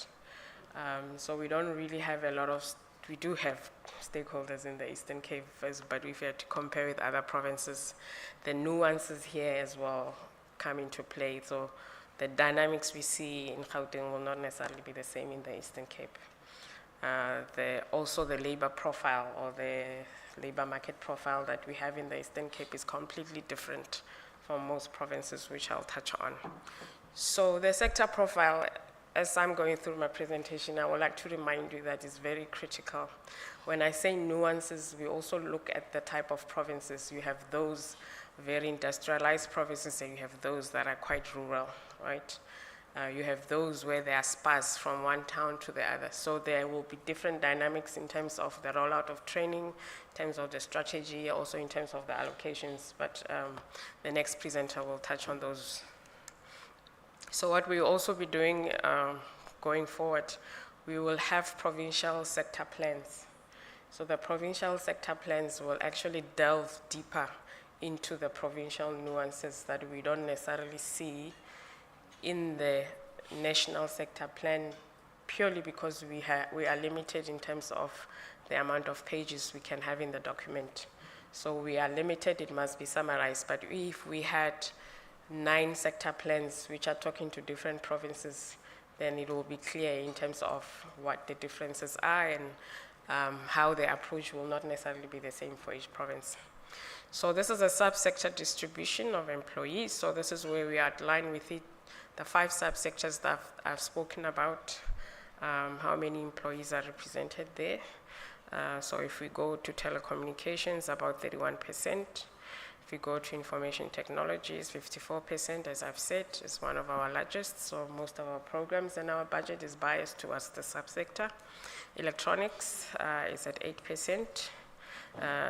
Information technology I've touched on. Advertising, 3%. Film and electronic media is actually 4%. This is the national picture of the sector profile. So this is where we profile the MICT sector in terms of, bless you. So we're profiling here in terms of race, in terms of gender as well. So in terms of race, we have gone further to profile it according to the occupational levels based on the OFO. So if you look at race, 56% of employees are males, 44% are actually females. And if we go to the occupational levels there, if you're familiar with the OFO, you understand that grouping. We have about 7 occupational levels, with the highest being managers, which is at the bottom, so I'll work from the bottom up. We have professionals, we have technicians, associate professionals, clerical support workers, service and sales, etc. So if you look at the managers, if you look at the bottom there in terms of race, the highest number of managers actually are whites with 27% there, followed by 14% of Indian, colored, and African being the least. If you go up there, you see professionals. The highest number of professionals there are Indians at 40%, followed by whites, followed by coloreds, followed by Indians, sorry, it's actually led by Indians, followed by coloreds, followed by whites, and followed by blacks. So the most critical occupations that are actually distinguishing the O levels, so the bottom 3, up to technicians and associate professionals, these are highly skilled and highly educated employees within the sector. These are people who are at the manager level. You find a CEO, you find managing directors, etc., etc. If you go to the professionals, that's where you find people with professional designations, as we call them, within the sector, or they are operating at very high levels. They're called professionals because of the specialities that they have. And we have the technicians and associate professionals. That is the line. So if you go up and up, you can see at the elementary occupations, we still have about 9% of Africans in that band. And when we say elementary occupations, we're referring to people who need adult education and training. Ideally, we wouldn't want to see anybody on that band, but we still have that within the sector. Plant and assemblers, 4%, which is highest between blacks and coloreds. If you go to third one from the top, the highest one being colored at 10%, followed by blacks at 8%. So when we look at this picture, it also supports our planning. It allows us to see in terms of the movement. Remember, part of the SETA mandate, in order for us to actually implement programs, the whole reasoning behind it was also to help transform the economy. The whole reason behind it is to allow those who have not access to employment or those who have not access to skills to be able to be trained so that they have access to workplaces. So that's why we have internships, we have learnerships. We want to give those who were previously marginalized access to workplaces when they wouldn't necessarily have access to those workplaces. So that is the whole point of actually understanding this data to help us plan better, also to eliminate those people who will need adult education and training in the future. So if we go to the nuances for the Eastern Cape, the profile of employees in terms of race and gender, if you see there, we have a very high males at 62%, followed by females at 38%. If you look to the right in terms of the occupational levels distribution by race, so this picture is quite worrying. If you look at elementary occupations, there is occupied about 74% of blacks are actually belonging to the lowest level on the OFO, which is adult education and training, followed by the plant and machine operators. Yes, somebody has to do the job, but we don't want that much number of our people actually concentrated at that level. We'd rather have them at the highest level or as they move up. So the next one is skilled agriculture, forestry and craft and related trade workers. As you can see the picture there, Africans are also the highest number there, with the other races a bit below that. And we have service and sales workers, clerical support workers. So for the lowest occupations there, ideally we wouldn't want that picture to look that way. We would like to see less people belonging to those levels, because it means these people don't have that much education and they are also not very skilled. So our priority is to upskill them so that they are able to move up from that level and go up the OFO levels. It will be interesting if we actually had to do those occupational levels in terms of age, but we didn't go that far, but we can do that later. So if you look at the next one, which says technicians and associate professionals, you see that the skills are still there, 48% Africans, followed by the other races. Then if you go to professionals, which I found very interesting, the majority of professionals in the Eastern Cape within the MICT sector are actually by Indians. So the Indians form a majority of that band of professionals.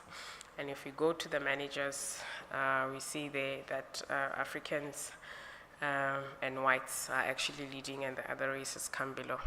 So this information is already giving us the demographics of the Eastern Cape within our MICT sectors, allowing us to understand the nuances here. So the next slide, we're talking about race profiles of employees. So we have a comparative analysis at the national level and at the provincial level. This is also based on the MICT sector data, and this is data that we get from the WSP ATRs. So if you can see, the picture looks very much similar, but I'll go through that. So nationally, most of our employees, 46% of them are African, followed by 27% whites, and 16% colored, and 11% Indian.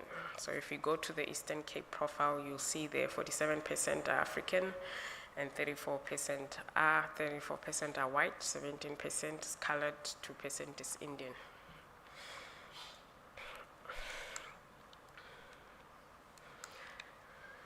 So in terms of our sector plan, that would have been the labor market profile or the sector profile, where we profile the sector so we understand the people we are planning for. The next one is change drivers in the sector. So in terms of chapter 2, as I have indicated, it talks about change drivers in the sector. So this could be Change drivers are factors that affect change in the sector in terms of skills in a positive or negative manner. So we've seen that if you read through our sector document, you'll see that load shedding is also there. So that one was affecting the sector in a negative format. So what you see there on that figure there, we're talking about those that are driven by technology, which is the main driver. So those are the different change drivers which are also biased towards 4IR technologies. So we talk about cloud computing, Internet of Things, artificial intelligence, big data analytics, 5G, cybersecurity, automation and robotics, drone technology, virtual reality, and 3D printing. So some of you might have been part of these programs, or you will be in the future, but in terms of our focus for 4IR, it is focusing on those different ones. So chapter 3, this is where we talk about skills demand and supply. As I have explained, this is the analysis of the skills demand in the sector. So this means what are employers demanding in terms of skills in the labor market, in the MICT sector. Also, what is supplied? What we are demanding as a particular skill, are we able to get it one-on-one, or is there a difference in terms of supply and demand? We also go further into supply side in terms of qualifications, higher education institutions. What is demanded for? Is it available? If not, are we able to come up with new qualifications that will meet the demand? And we know new qualification development takes long. So even though we might be planning and implementing a new qualification, we'll only see the impact after a number of years, as the students need to study, finish, before they can be tested in the labor market. So there's also that gap in understanding throughput, also understanding them going into the labor market. So chapter 3 is actually talking about that, and chapter 3 is the one that informs the list that we call the skills priority list, or skills occupations priority list. This is the list that is used also by Home Affairs. So this information is also based on what you submit in your WSPATRs. It is also based on the interviews and the focus groups that we do with the employers. It's also based on the research that we do to supplement the information and to triangulate it. So this is also to say that we don't only rely on WSPATRs. We also we use other sources of data. We use other means of research to actually get to the list. So as you will see, so in terms of the information we use from the WSPATR, in terms of sectoral occupational demand methodology, as we analyze the WSPATRs, where you have indicated that you have had to fill vacancies, or you have a vacancy that has been open for more than 6 months, some for more than a year, we would have asked you the reasons for that. So if the same occupations appears more than once, we weight it in terms of that, and we supplement that information with our focus group session. So after the first draft of the sector plan that we submit to the Department of Higher Education and Training, we also come back to actually validate and triangulate the information. We normally have focus groups with our subsectors where we actually check what we have found. Is it something that resonates with them? Is this the picture? Is it what is going on in the market? So that's how we get to the list. So if you look at that list, that is the sectoral priority occupation list. What I've put up there is just the top 10 occupations. The list is long. It's also based on the methodology I just showed you in terms of the weighting. So in terms of the 10, if you see those, they're actually biased as well to information technology, which is our biggest subsector. So we have software developer, computer network and systems engineer, ICT systems analyst, management consultant or business analyst, ICT security specialist, multimedia specialist, ICT sales representative, program analyst, developer programmer, and ICT project manager. And also to remind you that even though that list might be biased towards IT, of course MICT SETA is servicing the entire of their 5 subsectors. We have other subsectors, 4 that we also service. So in terms of what strategic priority areas, so these are the areas that we have been focusing on since the beginning of the 5-year strategic plan. So this is from 2020. They have not changed. They will be reviewed in the next iteration of the new 5-year strategic period. So we are actually linking ourselves to the National Skills Development Plan and the National Development Plan and all the other plans that are relevant to us, like the ERRP. So one of our priority actions is also a credible labor market information. So this is where your WSP ATRs come in. They give us credible labor market information, and we get it what we call in terms of OFO language at the 6-digit level. So this is at the employee level. This is more accurate than even what Stats SA can get. So we have access to that data in that sense that we can plan for our sector in that way. Unfortunately, it does not necessarily always reflect the entire sector, because not everybody submits a WSP ATR, so that information needs to be supplemented and triangulated with further research. In terms of the enablement of the 4th Industrial Revolution, that is for IR, Ms. Sima will have an opportunity to talk to her skills priority actions under the banner of 4IR, but that's also our focus area as a SETA. Number 3, increased access to and delivering occupational directed programs. That also touches on program implementation, which is Mr. Nembugavini, who will come through, actually take you through in terms of those directed occupational programs that they're implementing through program 3. We're also saying that we're supporting initiatives that prioritize demand-led skills development, so that's also part of the research process. We're also saying that we don't always, we also allow our stakeholders to come to us and engage us and say, where I am in my sector, this is the need. Are you able to actually meet me halfway? Can we discuss what the need is? So it's not only about us just implementing without engaging stakeholders. And then increased access, focus to skills development for rural development. So we do have a rural development strategy that we are implementing. So that focus is actually quite clear for us in terms of also prioritizing rural communities. And support the growth of the public college system. So this is the TVET colleges that we support. And lastly, supporting entrepreneurship or SMMEs. That is also a big focus for the SETA to actually focus on SMMEs, because this is where the economy is actually growing. The economy is not growing at the large companies. The large companies, yes, are innovating, but employment is created at the SME level. I will not go on that slide, so let's go to the next one. Okay, I think I jumped. So here is just to show you how your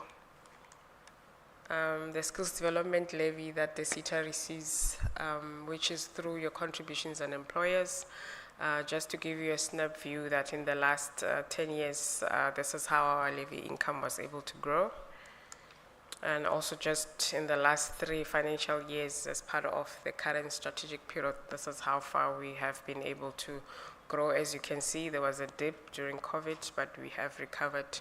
That money is utilized to actually implement the programs that we are able to implement.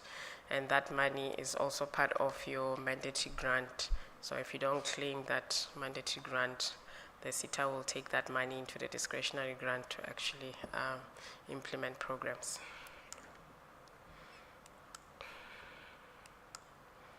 I'll not talk to that slide. So the next critical slide is the analysis of learner enrollments and completion. So we've done this analysis for the last 10 years. So in the last 10 years, we've had 110,377 learners enrolled in MICT SETA programs. And then of those learners, 54,831 have completed those programs. These are various programs. We're looking at a 50% completion rate. What is of critical note is to see the gap in the previous financial years between the blue and the gray. There was quite a huge gap between that. If you see, if you move up, that gap is getting shorter, smaller and smaller. So meaning that enrollments and completions are no longer far apart, which is something that we would like to see going forward. So that's just a 10-year picture. If we go to the 3-year picture, so this is from 2020-21 to 2022-21, We see that we've had 20,971 learners enrolled in learning programs. Of that, 9,920 completed. That is also a very good completion rate of below 50%, just below 50%. Of particular interest as well is the completion rate for 2022-23. If you look at that completion rate, we are looking at over 70%. So this is also because of the collaborative work that is done between the employers, the SDPs, the MICT SETA, for us to get to that level. So I would like to remind you that we are also tracking how our programs are doing, what are the completion rates.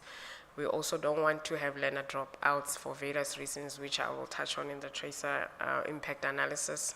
Also, this is just to show you, in terms of program implementation, how your role comes in for us to be able to have learners complete programs. In terms of measuring impact, this should be my last slide. So this is the tracer study that I have talked about. So in every financial year, we do a tracer study of the cohorts. So this will be a cohort a year or two that has gone through the program. So we do it 2 years later or a year later. So the real reason of doing the tracer study is actually to trace the learners and know where they are, to also see if our program implementation is on point, where are the areas of improvement for us as a SETA, where there are learner complaints, we also need to understand the nature of those complaints, where as a SETA we can improve, we also look at that. So in terms of this, the tracer study was initiated in 2022, however it was completed in 2023 in terms of the data that I'll be presenting there. If you have a look there, the learners who went through these programs, which is the cohort for 2020-21, there was a 72% unemployment rate for these learners once they completed the program. So these are learners who could not find employment for various reasons. And we find those that went into full-time employment, these were quite small. This was like 10%, and we have those that went into part-time employment, and we have those that were self-employed. The self-employed accounts for actually 4%, and and those that went into full-time employment is about 10%. We also asked the learners in what sectors of the economy are they working after completing the MICT sector programs. Most of them indicated various sectors. There's media, advertising, and ICT, which is similar to our SETA, so that was about 31% of learners. The wholesale and retail accounted for 17%, education 16%, those who went to local government 9%, and other was 27%, so those they could vary. So where learners are employed or where they operate businesses, so we asked them in terms of whether the business is within the formal economy or informal economy. So those who were in business, the formal economy accounted for 46%, and those who were learners working in the formal economy were 79%. And those in the informal economy, running their own businesses, were 54%, and those working were 21%. We also went further to ask them how much money are they earning since they stopped receiving a stipend and they started earning a salary. The average salary is about 7,207. We also found that 80% of learners are actually earning below 10K on a monthly level.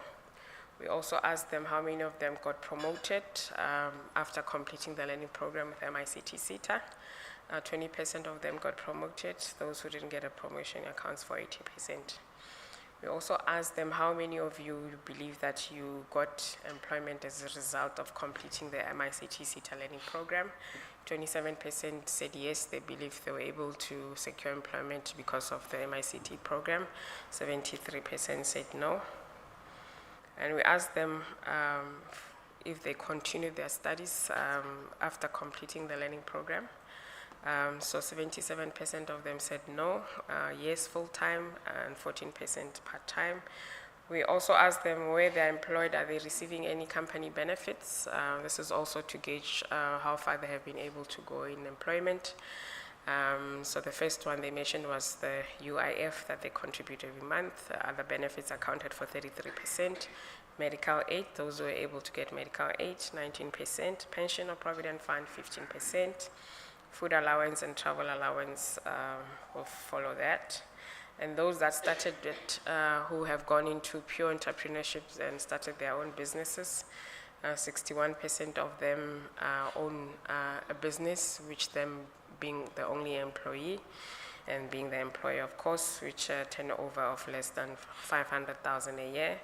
We also ask them in terms of qualifications that they have, do they also match to the occupations that they have been placed in? 34% of them said there is no match, and the others said 20% there was a partial match. Those who had a perfect match were 46%. And we know that this is also one of the gaps that we always find in workplaces where learners are placed. You find that they are not placed in the areas of their qualifications or their studies. They might be placed in a different department than what they've studied for in terms of the qualification. Sometimes it can lead to others feeling frustrated and dropping out. Completion rate, those that did not complete the program account for 11%, those that completed was 89%. Lastly, learners who had dependents, so 20% of them said no, they don't have dependents, meaning when they're doing the program, they did not share their stipend with anybody. And the 29% of them said none. 23% said they had 2 dependents, 15% said they had 3 dependents, and 4 of them, and plus, which is 14%, they supported 4 or more people on their stipend. Ladies and gentlemen, thank you for your time. That's the end of my presentation.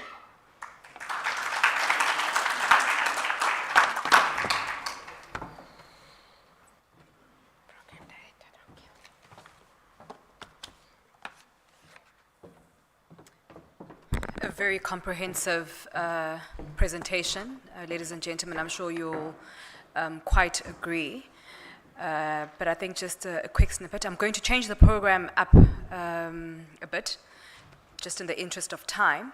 So I think instead of actually having our last 2 presentations and our closing remarks towards the end of the day after lunch, I'm going to try and bring everything upward, which is going to put quite immense pressure on the next presenters. But I think in the interest of ensuring that we get the value and the insights and that we can also still engage, we don't necessarily just want to make this a talk shop and stand up here and provide organizational updates without actually receiving some insights from you, because obviously we are here for yourselves as the stakeholders.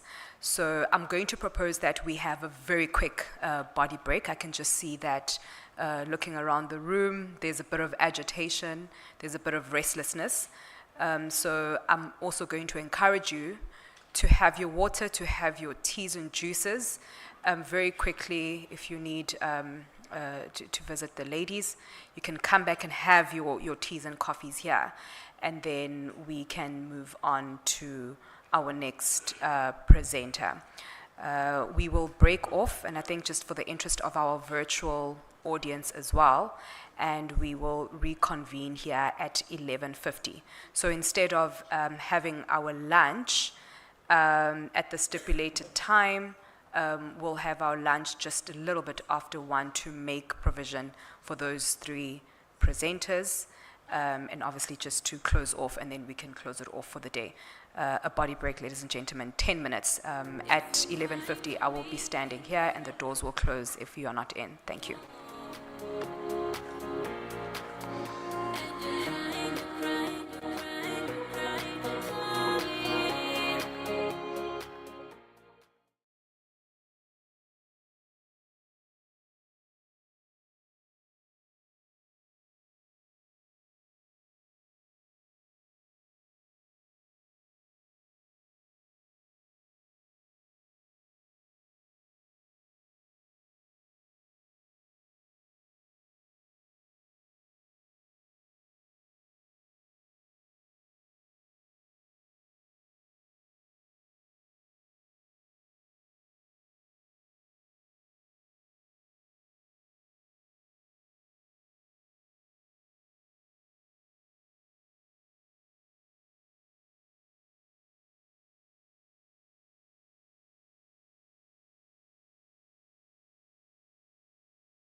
Thank you, ladies and gentlemen. We are approximately about 3.5 minutes late. It's now actually 11:54. Hopefully that was a well-deserved break, but I think just to quickly wrap up on the previous speaker's presentation, I hope it actually did provide us with some insight into what informs our sector skills plan from the data collection and analysis level to help us understand the dynamics in our sector. I think one key aspect that Bontle highlighted in her presentation is that for this year's submission of WSPs, we had quite a significant number of submissions at 1,931. I think this is quite encouraging for the MICT SETA, as it means, we are getting the labor market information directly from stakeholders, which in an aspect shapes our training interventions, ensuring that there is alignment with industry needs. But I think when we look at the Eastern Cape numbers compared to the other provinces, it can be discouraging from just a sector profile perspective. However, I think it's quite crucial for us to remember that each province has its own unique dynamics, as well as challenges. And I think while the statistics may somehow paint a certain picture, they don't necessarily tell the whole story. So it's important to keep this perspective in mind and remain committed to understanding and addressing the specific needs of each region.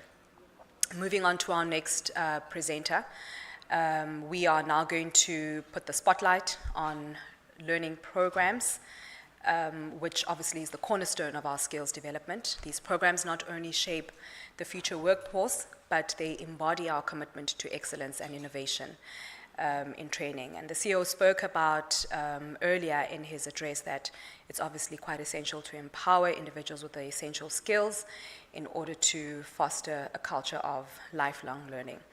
Ernest will take us through the 2024-2025 predetermined objectives, which are aligned to our annual performance plan. So it's going to be quite important for us to put quite emphasis and focus on those predetermined objectives, particularly when it comes to responding to the discretionary grants.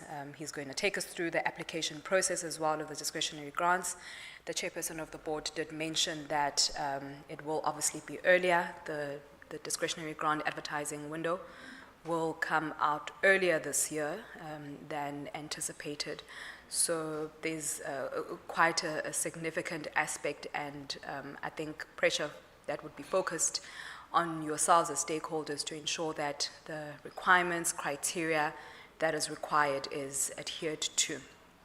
Ladies and gentlemen, please can you give a round of applause for Mr. Ernest Nebugamini. I do not actually locate him in this audience. May I please request, oh, he's right behind me.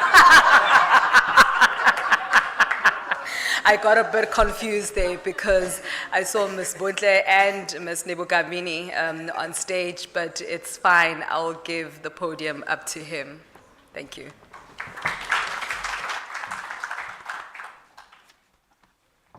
Forward back now. Okay, thank you.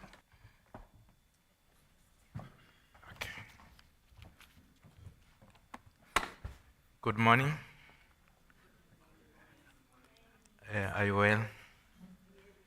Okay. Molweni? Okay. Machuron. Okay, thank you.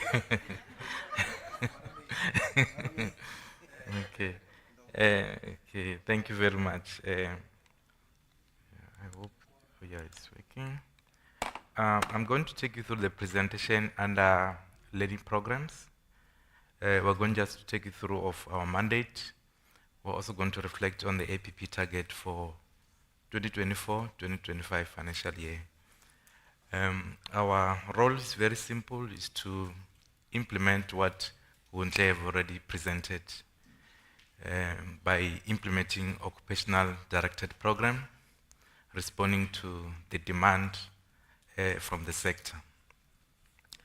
Then we have to spend around 80% of our budget in implementation of pivotal programs, and 20% of the budget we have to spend implementing non-pivotal program. In terms of budget split, we've spent around 1% of our budget on low-level skills. I know that you love your end-user computing, but the budget for low-level skills is around 1%. Then 7.4, we have to spend the budget in responding to high-level skills, and 92.6% is going to be for intermediate skills.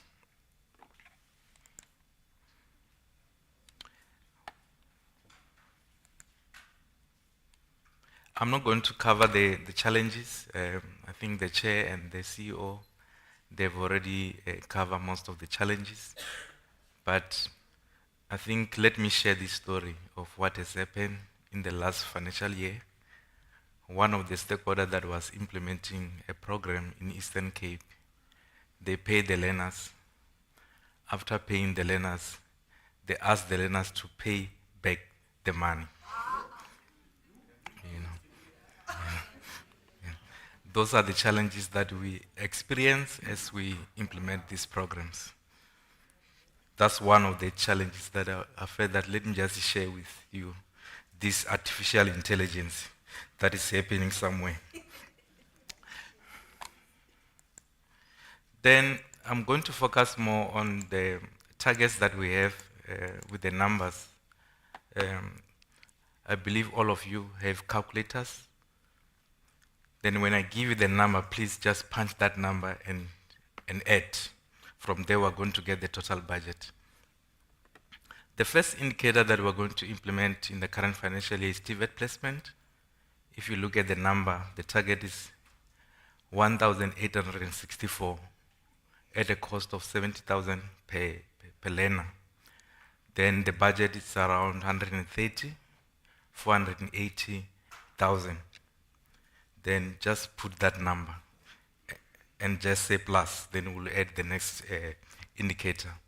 These programs respond and assist learners who are studying at TVET colleges with work experience. For them to obtain the qualification, they have to do in-service training. Then the next intervention is for university placement. I'm not going to focus on the completions. There's no budget attached to completions. The next indicator is university placement. These are students that are studying at the universities, mainly University of Technologies. For them to obtain their degree, they have to do in-service training. This target responds to that need. In the current financial year, we have to train 700 learners at a cost of 70,000 per student, and the budget is 49,000. Add 130, 480,000 plus 49,000. Just get the totals. We're still going to add until we get the summation of all this amount. Then we move to the next intervention, which is for graduate internship programs. Our graduates, when they complete their degrees and diplomas, they've got their qualification, but they need to be prepared for the work, for the world of work, for a period of 12 months. The annual target is 1,650 at a cost of 73,600 per graduate, and it amounts to 121,440,000. That's the budget that we have for that intervention. The next one is learnership, and the target is 4,050 learners that we need to train in the current year. And one of the things that we have noted as a SETA is that most of the stakeholders, when they respond to this target, it's about technical support, system development, and very few within the media space. I understand that as a country we'll need technicians, but we must also look at other qualifications, especially the new qualifications that we've developed under the 4R space, so that we can prepare these learners for future skills. The budget is around 263,250,000 for this indicator. Then we'll move to the next intervention, which is candidacy program. This indicator responds to the learners who have graduated, but they need to be registered as a professionals with the relevant professional bodies. The annual target is 90 at a cost of 70,000 per graduate. The budget is 6,300,000 for this indicator. And this is a national target, it's 90, and it has to be implemented nationally. Then we'll move to the skills program for unemployed learners. The target is 1,000 at a budget of 40,400,000.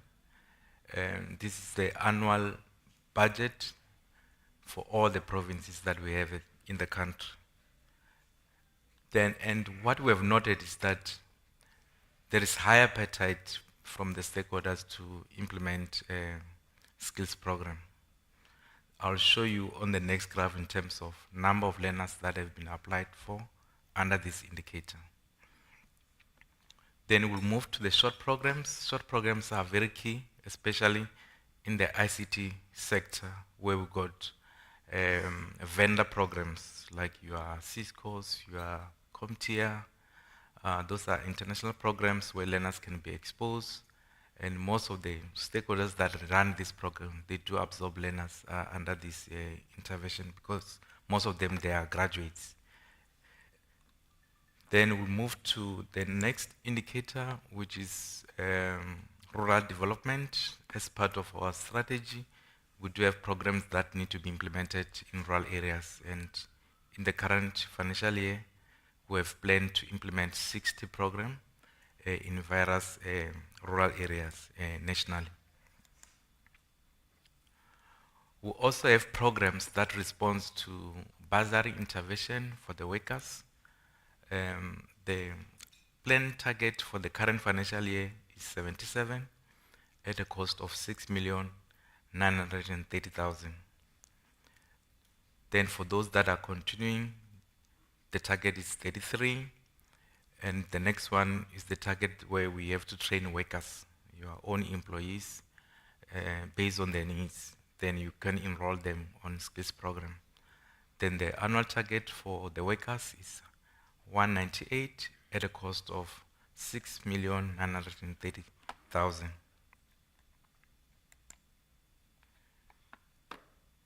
For unemployed students, we also respond to financial assistance for the students that are studying degrees, diplomas within our subsectors in the form of bursaries.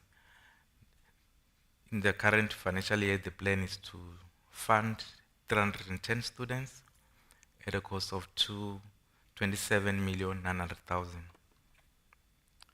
Then we also have those that are continuing, that have been funded from their first year or second year, who are continuing in the current academic year. We're going to fund 210 students in the current financial year, those that are continuing. I want to focus more on the partnerships. The partnership is more with the TVETs and institution of higher learning. Then we're going to support 15 centers of specialization that are stakeholders that are implementing programs that stimulate innovations. Then the target is 15. Then we'll also capacitate lecturers through skills development programs. It will depend on the needs of those lecturers. The plan is to support 75 in the current financial year. Then the ceiling amount to fund those lecturers is around 35,000 per learner, and at the budget of 2,625,000.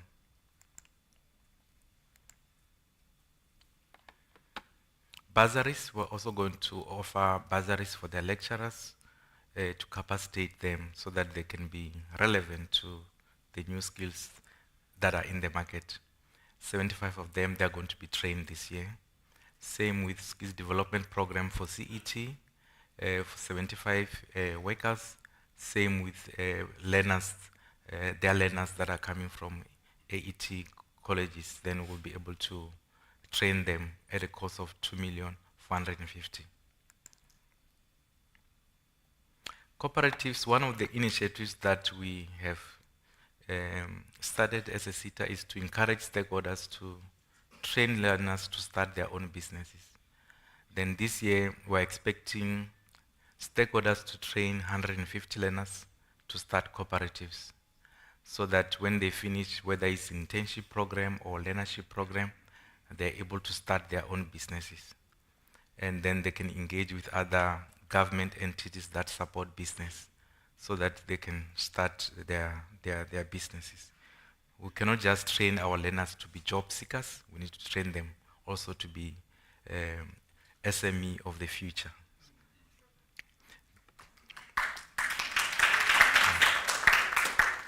Then thank you very much. Same with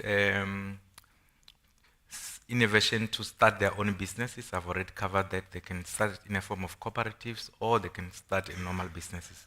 Then we support such interventions. NGOs, and one of the things that we have also initiated in the last financial year, we also want stakeholders to encourage learners to register the NPOs, the NGOs, so that they can run their own NPO and participate in the economy. Federation is very key to train our union workers. Then the indicator for union workers is 210, and the ceiling amount is 35,000 per learner. Then RPL programs are also key. We're also going to support RPL program for 110 workers this year. Then I'm just going to take you through the DG process, just a summary. It has been announced that we're going to open a DG window in June, online. Then what you need to do, the first thing before you submit your application, can you kindly scan your environment and check which interventions are relevant to your area, so that you don't just train the learners to push the numbers. You train them so that when they exit from the program, they're going to participate in the economy, either through employment or they're able to start their own enterprise. Then the second advice is that please read the advert. Take time just to read the advert so that you can understand what kind of intervention can you apply it for. There is a difference between short program and skills program, and most of the stakeholders, they confuse the two.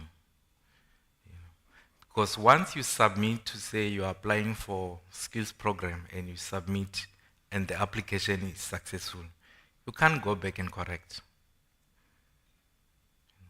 Once it's in, it's in. If you say you're applying for CompTIA for short program, then the system will acknowledge that as it is. You can't go back and change. Hence, you need to take time and understand what intervention do you want to apply for. Some, they apply for partnership with CET. That's not an intervention. It's just a partnership between the entity and CET. There are no learners involved. Hence, it's very key to look at the advert and check the numbers as well. We will normally put the target to say, under learnership, the target is 4,050. If you don't read the advert, you are going to apply for 50,000 learners under learnership, whereas the target is 4,000 learners. Then it's very key to read the advert. The other thing, look at the compliance document that need to be submitted and make sure that you submit all those compliance documents. Some of the compliance document is affidavit, which means it must be certified and all those things. Make sure that you have an affidavit that is being stamped as well and upload it as part of this supporting document. Then after the window has closed, then the SETA will do the verification in terms of compliance. Those that have been shortlisted, the SETA will conduct a site vetting. That stage is very important as well. When the advisor comes to assess the capacity, be ready. Unfortunately, in these sectors, we've got a lot of actors.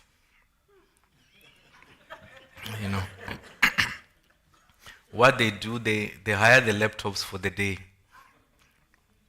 You know, you stage your things, your laptop is there, everything is there. But if you come tomorrow, there's no training center at all. You know, those are the things that we need to avoid, colleagues, because we might come for site visiting today, tomorrow go back again and assess whether that training center is valid. You know, then make sure that you are ready. Don't stage because you are not in a film sector. Then, because it will have a negative impact on your application. Yes. Then, once the vetting is compliant, for those that are meeting the requirement, the SETA will issue the SLA. Then from there, you can start recruiting the learners. Please don't recruit learners until you receive a valid SLA that has been signed by the SETA. Then once you got an SLA, now you can start with the recruitment and start the program and invite us for induction so that we can induct you on how to implement a program. All the programs that we implement are occupational directed programs. They require placement. Make sure that your learners are placed. Then I'll move to the next slide. I think they will give you an opportunity to ask questions after the presentations. In terms of numbers, we have received 1,476 applications, and those that have been shortlisted is around 802. Then I'll reflect the numbers in terms of province. I'll focus only on your province, which is Eastern Cape. In terms of number of interventions that have been applied for in your province, it's around 522. And the one that have been shortlisted, it's around 97, which amount to 1,453 learners that need to be implemented in this province. Reason is because we've got a limited budget to respond to all the applications that we receive as a SETA. The higher the demand, the lower the supply. Then this slide is very, very interesting. Then look at the target. I've indicated that under university placement, the annual target is 700 learners. And look at the number of applications that was responding to that indicator. It's amount to 11,780 against the target of 700. Then let's focus on learnership. You can see that there is higher appetite by the industry to implement learnership. It's about 131,220 learners against the target of 4,050 learners. Can somebody do the calculation? 131 to 20 multiplied by 65,000. How much do you get? Just one indicator. Yeah, multiplied by 65,000.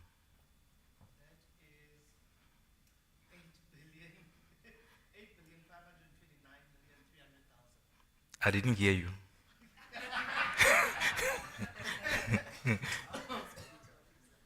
That is 8,529,300,000. Yes. Did you hear that? Yeah. As a SETA, our annual revenue annually is not even 2 billion. I'm talking about our annual revenue a year. It's not even 2 billion. Our commitment every year is around 800 million against the billions that we have received in terms of applications. And then you can see that the demand is higher than what we have as a SETA. Yeah. And we need to share the pie at the end of the day. Then how do we share this pie? I want you to assist me to answer that question. How do we share that pie with this demand? These are the contacts. Thank you very much. Enjoy the rest of the day.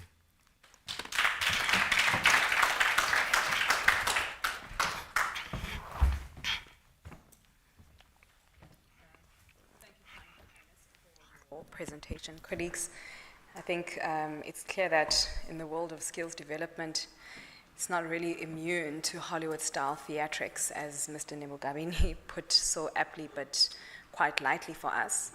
And I think whilst we might have shared a chuckle on this, it serves as a very poignant reminder of the importance of integrity in the implementation process. I think as we move forward in implementing these programs, we need to obviously keep this in mind and remain steadfast in upholding the highest standards of integrity and professionalism in all our skills development endeavors. I'm going to now open up the floor for us to engage. We've heard from the chairperson of the board who opened up the day for us. The CEO also gave his address. I think we've all got some nuggets from the presentations that were presented this morning. And Ms. Buntle Bukwena also took us through the sector skills plan quite comprehensively, and you have now heard from Ernest. So I'm going to ensure that we've got mics. Actually, there are mic stands. If you have a question, would please request you to find your nearest mic. There's actually 2 on each side. Ma'am, I think yours is, your closest is on your right-hand side, or either way, whichever you feel comfortable on.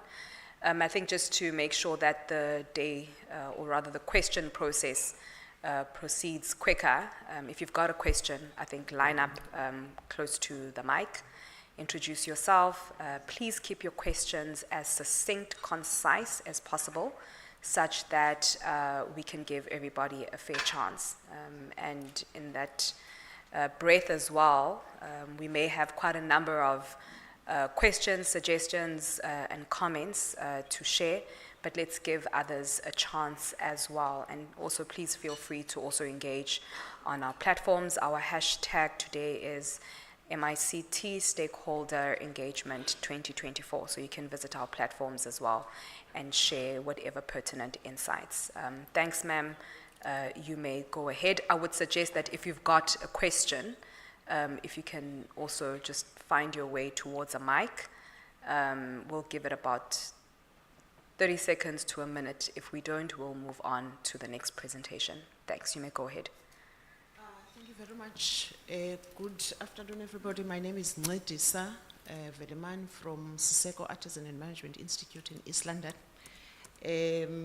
I have several questions, but let me zoom into one. Is there a possibility where, in trying to stretch the budget, MICT SETA can partner with other organizations? Let me make an example. One of my clients can pay the stipend, but they can't fund training. Is there, opportunities as such where we can partner and someone else pays for something else? I believe that in those type of partnerships, we'll be able to stretch the budget further. And talking about partnerships, is there an opportunity for MICT SETA stakeholders, to assist SMMEs? If, for instance, taking ICT, your legs and your hands, if we don't have the capacity, to deliver the training, that means you don't deliver as well. Is there an opportunity where, say, I don't know, Samsung or whoever can sponsor some of the equipment that we actually need in our training center, in training centers, particularly, in preparing for QCTO accreditation? Noted in terms of looking at alternative means in terms of strategic partnerships for budget. You may go ahead. Thank you. My question is about QCTO and the new occupational qualifications. Is there a place where we can go to check what approved qualifications MICT SETA has with QCTO, seeing as you'll be opening the DG funding window in June? Because obviously companies will not be able to apply for historical qualifications as they will be expiring at the end of June this year. Thanks. I think just for the purpose of the rest of the audience, we will be having a quality assurance update. Ms. Natalie Nelson is actually going to take us through the transitional arrangements. So I think your question will be answered at that moment. Sir, you may take the podium. Good afternoon. My name is Siabulela Maimen Nozewo. I'm going to try to be brief. I have 3 questions. Firstly, I'd like to announce myself as one of the beneficiaries of MICT SETA, whom funded me to do NQF level 4 at the age of 33. Enrolled, I did NQ level 4, NQ level 5. And then I was also funded with the bursary to do a full degree at AFTA for 3 years. After that, I did a facilitator assessor workshop. As I'm standing here, I'm a facilitator and assessor. So thank you to MICT SETA. I wanted to say this program works. Coming back to the skills development now, Kausiti Puti, people took the money and asked the students to pay back the money. I wanted to start with that. My experience now as a facilitator, when it comes to these learnerships, you find out there's learners, right? Let's say you need to have 25, for example. I know that there's a window where you can replace them up until a certain point. But what I've discovered recently is that these learners keep on getting the stipends even though they are in breach of contract, or in a case that they don't deliver, but SETA still caters for them and fails to pay, for example, the service provider or the facilitator. Because I'll make an example about me. The company is not paid, but the learners are being paid and they're not doing the work. So I think that needs to be sorted. That's one. Second one, as I spoke, that I was given a bursary at AFTA. AFTA, it's about 100,000 a year.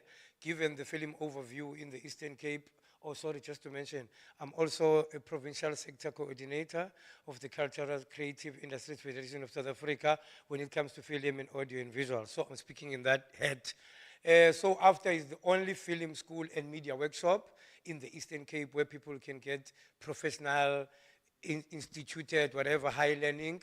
There isn't any other schools. Now, I know some other bursaries, Gqeberha, 70K.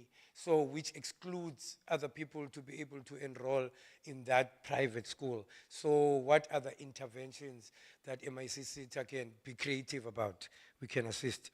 Lastly, talking to that, in the absence of people not being able to go to your afters and stuff, I've also noticed that when it comes to the unit standards, especially or specifically when it comes to film and television, I understand that on entry level 4, entry level 5, you need to learn communication because film is also a medium of communication.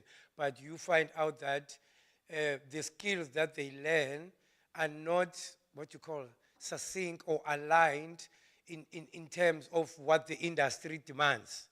I understand, for example, you learn about customer care, which is even in film, there is customer care. But you'll find out now we need to align the approved unit standards which SETA has in their curriculum, which you need to pick, but you find yourself, you have to create some sort of other curriculum which will be directed straight into what the industry will require out there. I just want to make those comments and yeah, thank you. Thank you. I think it's one thing, as I think I mentioned earlier, to discuss statistics and numbers, but I think to hear firsthand from those lives who've actually been transformed actually highlights the impact that puts a spotlight on our existence and fulfilling our mandate as the MICT SETA. Correct, is that not correct, CEO? So would you please, Ernest, just respond to the issue of stipends, the issue of assisting SMMEs, as well as looking at alternative means in terms of supplementing the budget for affordability purposes. You've got a mic. Yeah. Okay. Thank you very much for the question. I'll start with the first one for co-funding. What we have done on our policy is to have a breakdown in terms of how we fund companies. With your large companies, you allow levy-paying companies, those that are classified as large and medium. We work on a co-funding model where we pay somewhere like 80%. They come with another portion, 20%, to implement the program. But with regards to SME, we fund SME 100% because we know that they don't have financial capacity to roll out this program. And if you look at our funding structure, we advance payment. We pay you before you start implementing the program. The first tranche is based on the submission of learner document before you start with the training, just to allow you to have a budget to start with the program. And as a SETA, we have reached other government departments in terms of looking for funding to really increase the budget capacity. But we're not at the level where we can fund every application that comes through because of limited resources. Then on the second question around learner stipend, where you find that learners are being paid, but the training provider is not paying the assessor or the moderator. How we disperse funding is that as you implement the program, you send us a progress report which confirms that the learners are attending, and our advisor come and do a monitoring to check if learners are attending before we release any payment. That's how we disperse funding. But in an event where the training provider is not paying you as an assessor or as a moderator, you need to escalate those issues so that the SETA can engage with the employer why they are not paying the training provider, why they are not paying the moderator. Although we don't have a direct contract with the moderator or the training provider, but because we've dispersed money to the employer, we need to follow the money and ensure that they comply in terms of the payments of the moderator and the assessor. Please escalate if you come across something like this so that we can address with the relevant training provider. Sorry, okay. You're on. Am I on? Yes. I'm on the speakers. I was starting to think this is rural discrimination because I'm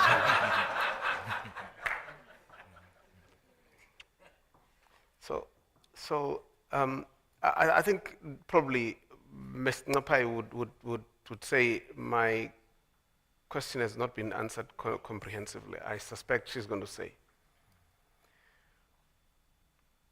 It's a bit of a, because what Ernest is describing is a general way on how we deal with the financing of different programs. But I had a bit of a different and unique thing that you're talking about. My understanding, you are saying, here is a company that says, a host company kind of said, I can sponsor these learners with either stipend or equipment or whatever that it is, but then there still remains a gap that still has to be filled for the entire program to be delivered. The question is, MICT, is there any chance that you can then pick up the slack to complete the program in a partnership in that way?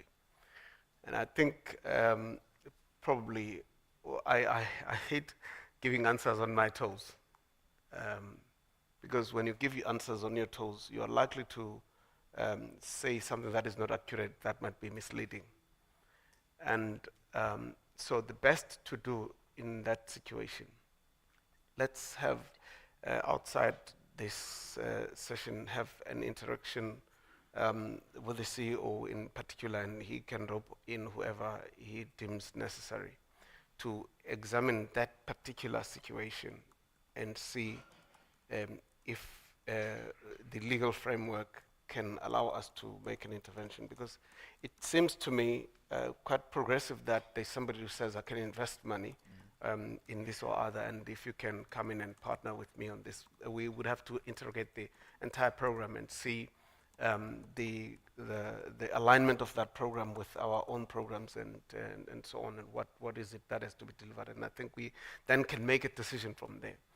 If it's not guided by a policy, we might have to then drift back and say, how do we respond to this? So I think that's what we would have to do. That engagement can happen. You're living tomorrow, isn't it?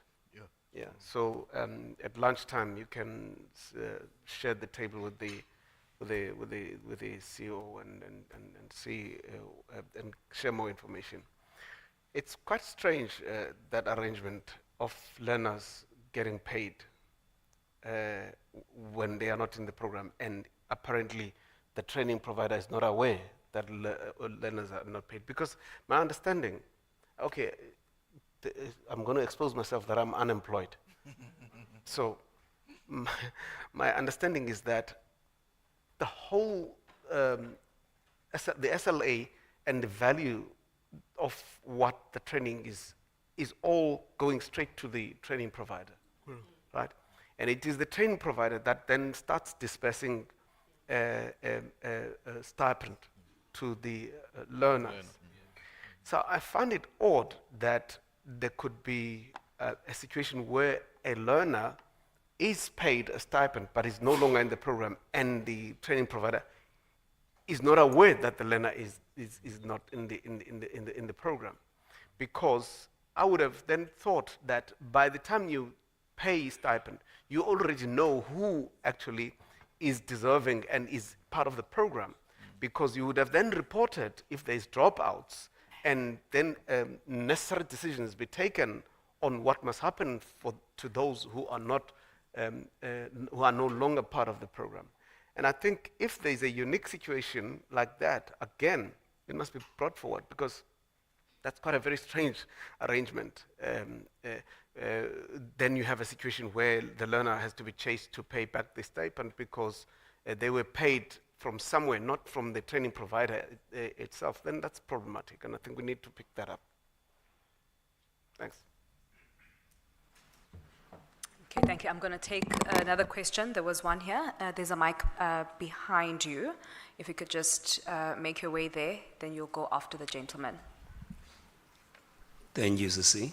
Lutando is my name. My name is Blegi, from Blegi and Blegi Funeral Directors, and also from M28 Consulting and Training. How I wish I could change the SETA. My primary SETA is Services SETA, but I mostly benefit from MICT SETA. Thanks for the opportunity you are granting us, to a point that I brought two of the learners. When I saw the meeting, I said, let me invite you to see who pays your money. So I brought along my two HR interns that are in a company. I have only two questions to ask. One relates to the special programs, the cooperative programs, small business support programs. Must they be focusing specifically to the SETA needs or programs, or it could be any intervention program that is available and you think that it can work in the market? And secondly, our SLA is for 12 months, and for the students in TVET colleges to qualify, they need 18 months.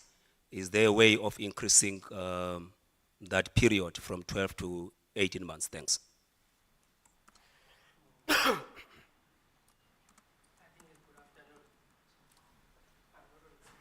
Can we have one of the roving mics live? That's an urban discrimination now. No. I am a rural boy, so it's rural discrimination. Good afternoon. I think I've got two comments. One of them is, as a training provider and a partner of MICT SETA, we're busy migrating, I think it's a safe way to say, from MICT SETA accreditation to QCTO. we've just gone through that audit. That audit is hard. If you compare MICT SETA accreditation and QCTO accreditation, it's chalk and cheese. Yeah? What can MICT SETA do to support and ensure that we go over this hurdle? Me, I've passed it already, so, but I think for our fellow SMMEs, this needs to be addressed. From day one, when you do paper submission, there's double papers or triple papers. When they finally do the audit, it's a whole day audit. It starts at 10 in the morning, it finishes at 4:30. Okay, there's no shortcuts. Please, if you can address that. 2, the children that come through the system to get into internships or learnerships, what we've observed and experienced in the past 2 years that we've been in this space, they battle with English. One has to sit with them at least first 2 months just to get them to understand and grasp what is expected. It's even worse if they've been sitting at home unemployed for 2-3 years. There's even a psychological problem. The 12 months then is not enough. First 3 months, 4 months, you're getting them to acclimatize, that they need to study again, they need to get into this thing, they need to be productive, they need to be hands-on. Then the English portion where they can't even present, you must teach them how to speak English first, then get them to present. I think that needs to be addressed as a different program into the training program or training and development program. Thank you. Thank you, Mr. S. Colleagues, I'm going to ask if there aren't any other questions. If not, you may go ahead just to give a fair and balanced approach. You had a question. Can I take the gentleman's question before, and then yours will come second? You can take the question, yeah. The stand, rather. Hello, everyone. My name is Uviwe Teko, and I am Induna of Uviwe Teko. Firstly, I would like to say thank you very much for the presentation. Very good presentations indeed. And what I've noticed is the MICT SETA. I didn't know this existed like last year. It's my first time also attending this type of event with the SETA. So what I would like to know is, are there any non-financial assistance where we could get more exposure on what the MICT SETA is, so that we can also be aware of these events and of these grants that you guys are talking about and stuff? I would like to know more about that, and so that I can be able to make a change in my community as well, from an employer's standpoint. So are there any non-financial assistance, or is it just on the grants only? Thank you very much. Thank you for your question. I promise that on this session I'll be the last. And you probably have seen someone like me in your classroom. You know, the one who will be the first to raise her hand. I represent townships and rural areas. So my focus is, and all of my work really is around those 2 areas. Because I live in a township. I live in Mdantsane, and that township has 150,000 people minimum living in Mdantsane. There are 28 high schools, and there are more primary schools. In most of those high schools and primary schools, the computer rooms are closed, they're locked. So kids are minimally, exposed to computers. As a result, when they come to us, when they come to TVET colleges, universities, it doesn't matter. The basic know-how to, work a computer is very limited. And when you're saying, I'm offering, data analysis, robotics, or whatever, you still need to start with the basics. And I add on to the previous gentleman who was talking about English. And I'm saying, end user computing. I know it's not very popular, but is there a way, of cascading some of the programs, to, community level, to school level, and not Silulo. I know Silulo is very accessible. However, you need to pay. And if you are not in employment, in education, or in training, you don't have that ability to, to have, that access. And is there a way, of creating that accessibility in accessible walking distance facilities, where you can maybe take one taxi instead of two or three, to get to town, because that way it makes it possible for us to not need as long as we need to train. I complain bitterly all the time that learnerships, the program of learnerships doesn't work. The exposure is insufficient. So the year is not enough. I was saying to the team of East London just the other day, is there a possibility of extending it, not to 18 months, but to 3 years, so that you can get someone at the end who knows what to do, not to have been taught introduction to introduction, but actually someone who is competent in what they need to do.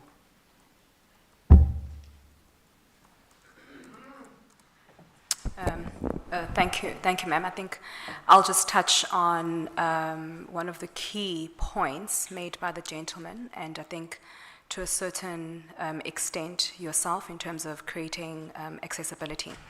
As part of our pivotal programs, as the SETA, we also have the responsibility of driving career development services. So basically what that means is that we try and touch those communities that are marginalized, that are in far-flung areas across the country, so that they can be that rural reach. We also run capacity building workshops, but obviously we do advise all our stakeholders, whether it is from a community level, whether it is from an SDP level, whether it is from an employer level, and even outreach programs within those communities, rural as well as townships, rather, to engage with us, to invite us. We obviously support these services in an aspect of, number one, creating visibility, to your point, where you say that previously you obviously did not have an idea of such platforms and what the SETA does. And there what we try and do is try and create accessibility by also informing these communities, because what we find as well when we get into these rural areas, a lot of youth are not aware of some of the careers that exist within the subsectors in which we operate. We tell them about electronics, we tell them about telecommunications, advertising, film and broadcast media, and there's always such excitement that comes with it when we actually showcase. And what we try and do, where applicable, if stakeholders are available in the form of employers, we tag them along and say, it's one thing to distribute pamphlets. It's one thing to have one-on-one conversations at these career expos that we host, but when there's a tangible aspect that learners, that youth are then able to touch, feel, and experience trying a skill, it then gives them a different approach in terms of saying, let me not actually get into nursing, let me not actually get into previous historical professions and actually take advantage of this. Particularly what we find in our engagement levels as well is that there's a notion of despondency if they would come and select creative skills or creative careers when they go back to families, because of the historical notion that you need to become a professional, and it is obviously looked down upon, but not realizing that there's also an entrepreneurial value in becoming a freelancer if you're good in photography, if you are exposed into the media field, if you are a writer, you're a copywriter. With the advent of social media and how AI and digital is just taking over, the whole notion of influencers and that culture is bringing digital marketing to the fore, which also falls in as part of our occupations. So that is what we try and do. At another level, from a capacity building workshop, we actually are planning one in KZN in the Amajuba region. We capacitate in partnership with the Department of Higher Education, SETA Career Development Services, where we would capacitate learning, orientation, educators, as well as facilitators from a school basic education level and also from a TVET lecturer perspective. And I mean, the great insights that we get from there in that they themselves as trainers have no idea how to actually capacitate these learners. So what we are actually finding is that the core is at that elementary level where learners are matriculating and they are under pressure in terms of enrolling at universities because of historical value. I must be the first or the second to get into universities in terms of rather taking a vocational approach in enrolling at TVET colleges within artisan skills. So that's something that we are quite focused on. It's driven by our very small marketing team.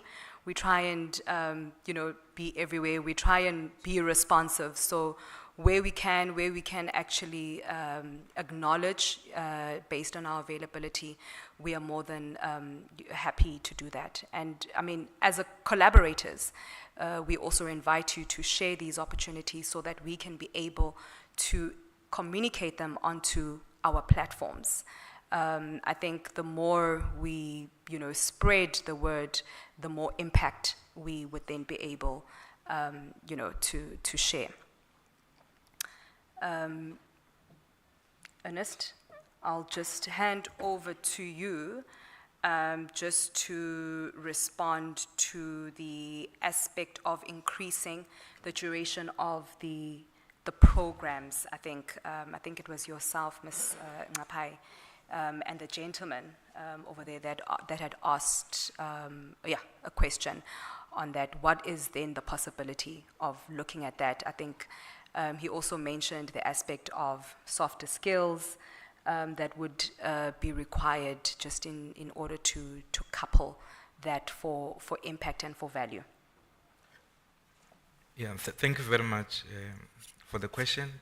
The first question was around TVET placement. Is there any opportunity to increase the duration up to 18 months? Yes, we can. What you need to do, you need to send the request for extension for additional 6 months so that those learners can be exposed for 18 months. However, what you need to do, make sure that you submit the log books, also endorsed by the TVET. As you implement these TVET programs, make sure that you work closely with TVET colleges so that they can sign off the log books for your learners. Then on the issue around internship program, it's the responsibility of service provider to capacitate those learners based on their needs. If you look at the funding structure, there is a cost for training and there is a cost for allowance.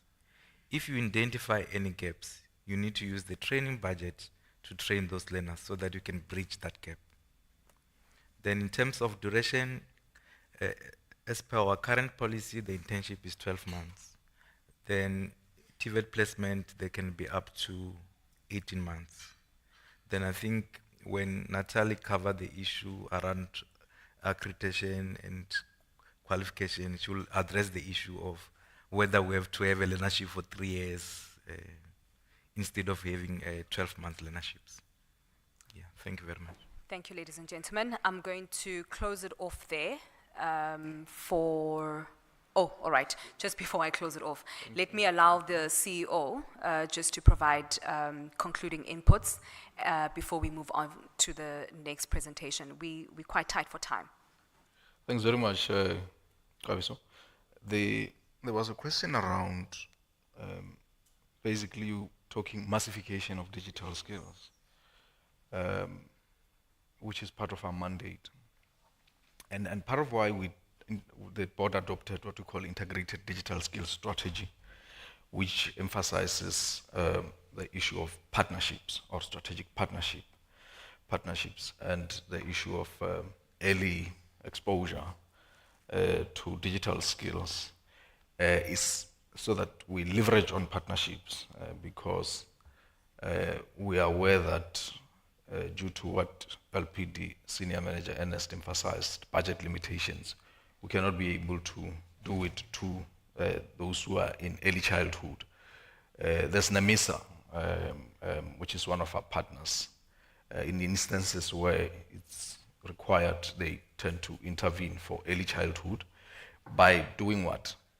Building the capacity of educators, whether it's your primary or it's your high school, such that they can do the trainer. They'll train teachers. Teachers will then be in a better position to train the young ones. But we also have TVET colleges across the length and breadth of our country. They've got digital skills centers there. They've got digital skills hub.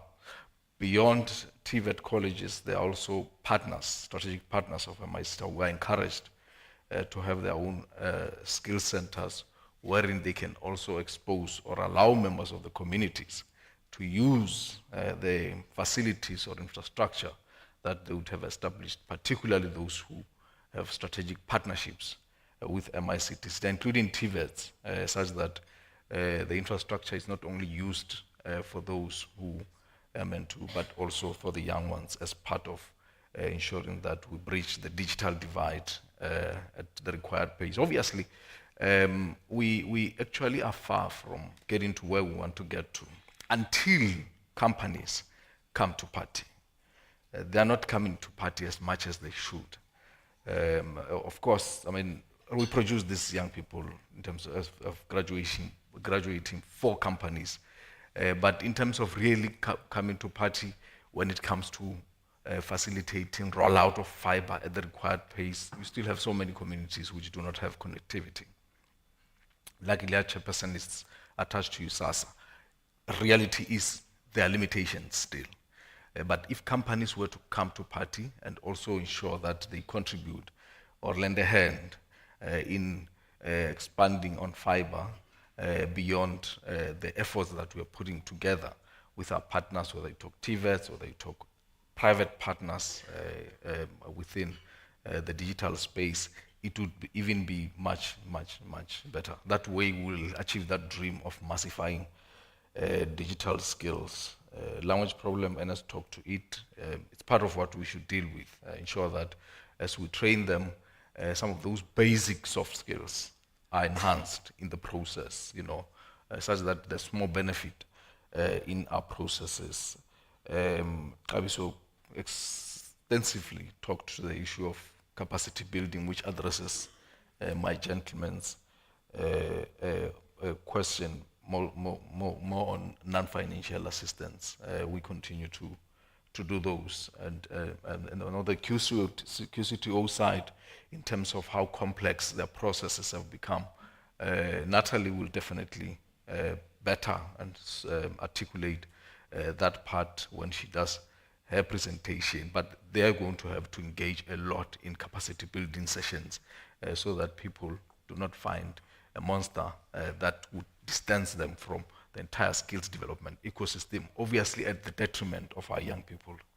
So colleagues would talk to those when they do their presentations. Thanks very much. Thank you, CEO. Next up, we have a critical topic to address, which is quality assurance. As many of you are aware and have already asked questions, it's quite a highly regulated space, and obviously the recently gazetted transitional arrangements have brought about significant changes, and I think to guide us in terms of how to navigate these changes and ensuring compliance with the new regulations, we're fortunate to have Ms. Natalie Nelson here with us. She brings a wealth of experience in this field, and I have no doubt that we will hear quite invaluable insights from her. Please join me as I welcome her up to the podium. Let's give her a round of applause.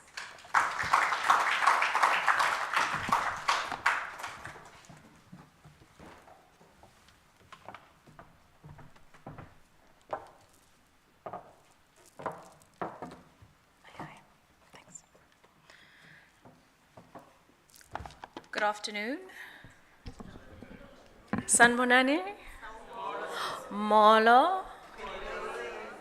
Hello, Mensa? All right. Thank you for the opportunity to present today. Chairperson of the board, Mr. Simphiwe Gqeberha, CEO of the MICT SETA, Mr. Matume Maribana, my esteemed colleagues and fellow senior managers, and you, our critical stakeholders in the process of implementation. My name is Natalie Nelson. I'm the Senior Manager for Education, Training and Quality Assurance at the MICT SETA. As my colleague Gqeberha has alluded to, it is a highly regulated space, and it is a space that upholds the standards of implementation of our programs to ensure that the supply of the beneficiaries that come out of these programs meet the industry demand.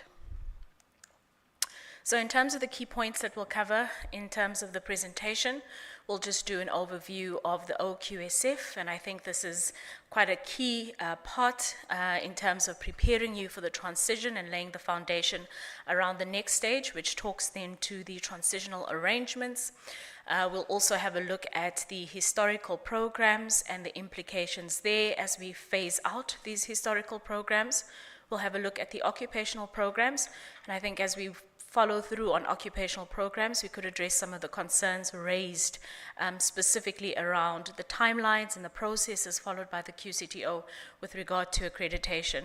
And ultimately, we'll then cover the quality partner governance updates, which then alludes to new policies that we've put in place as we phase out the historical programs.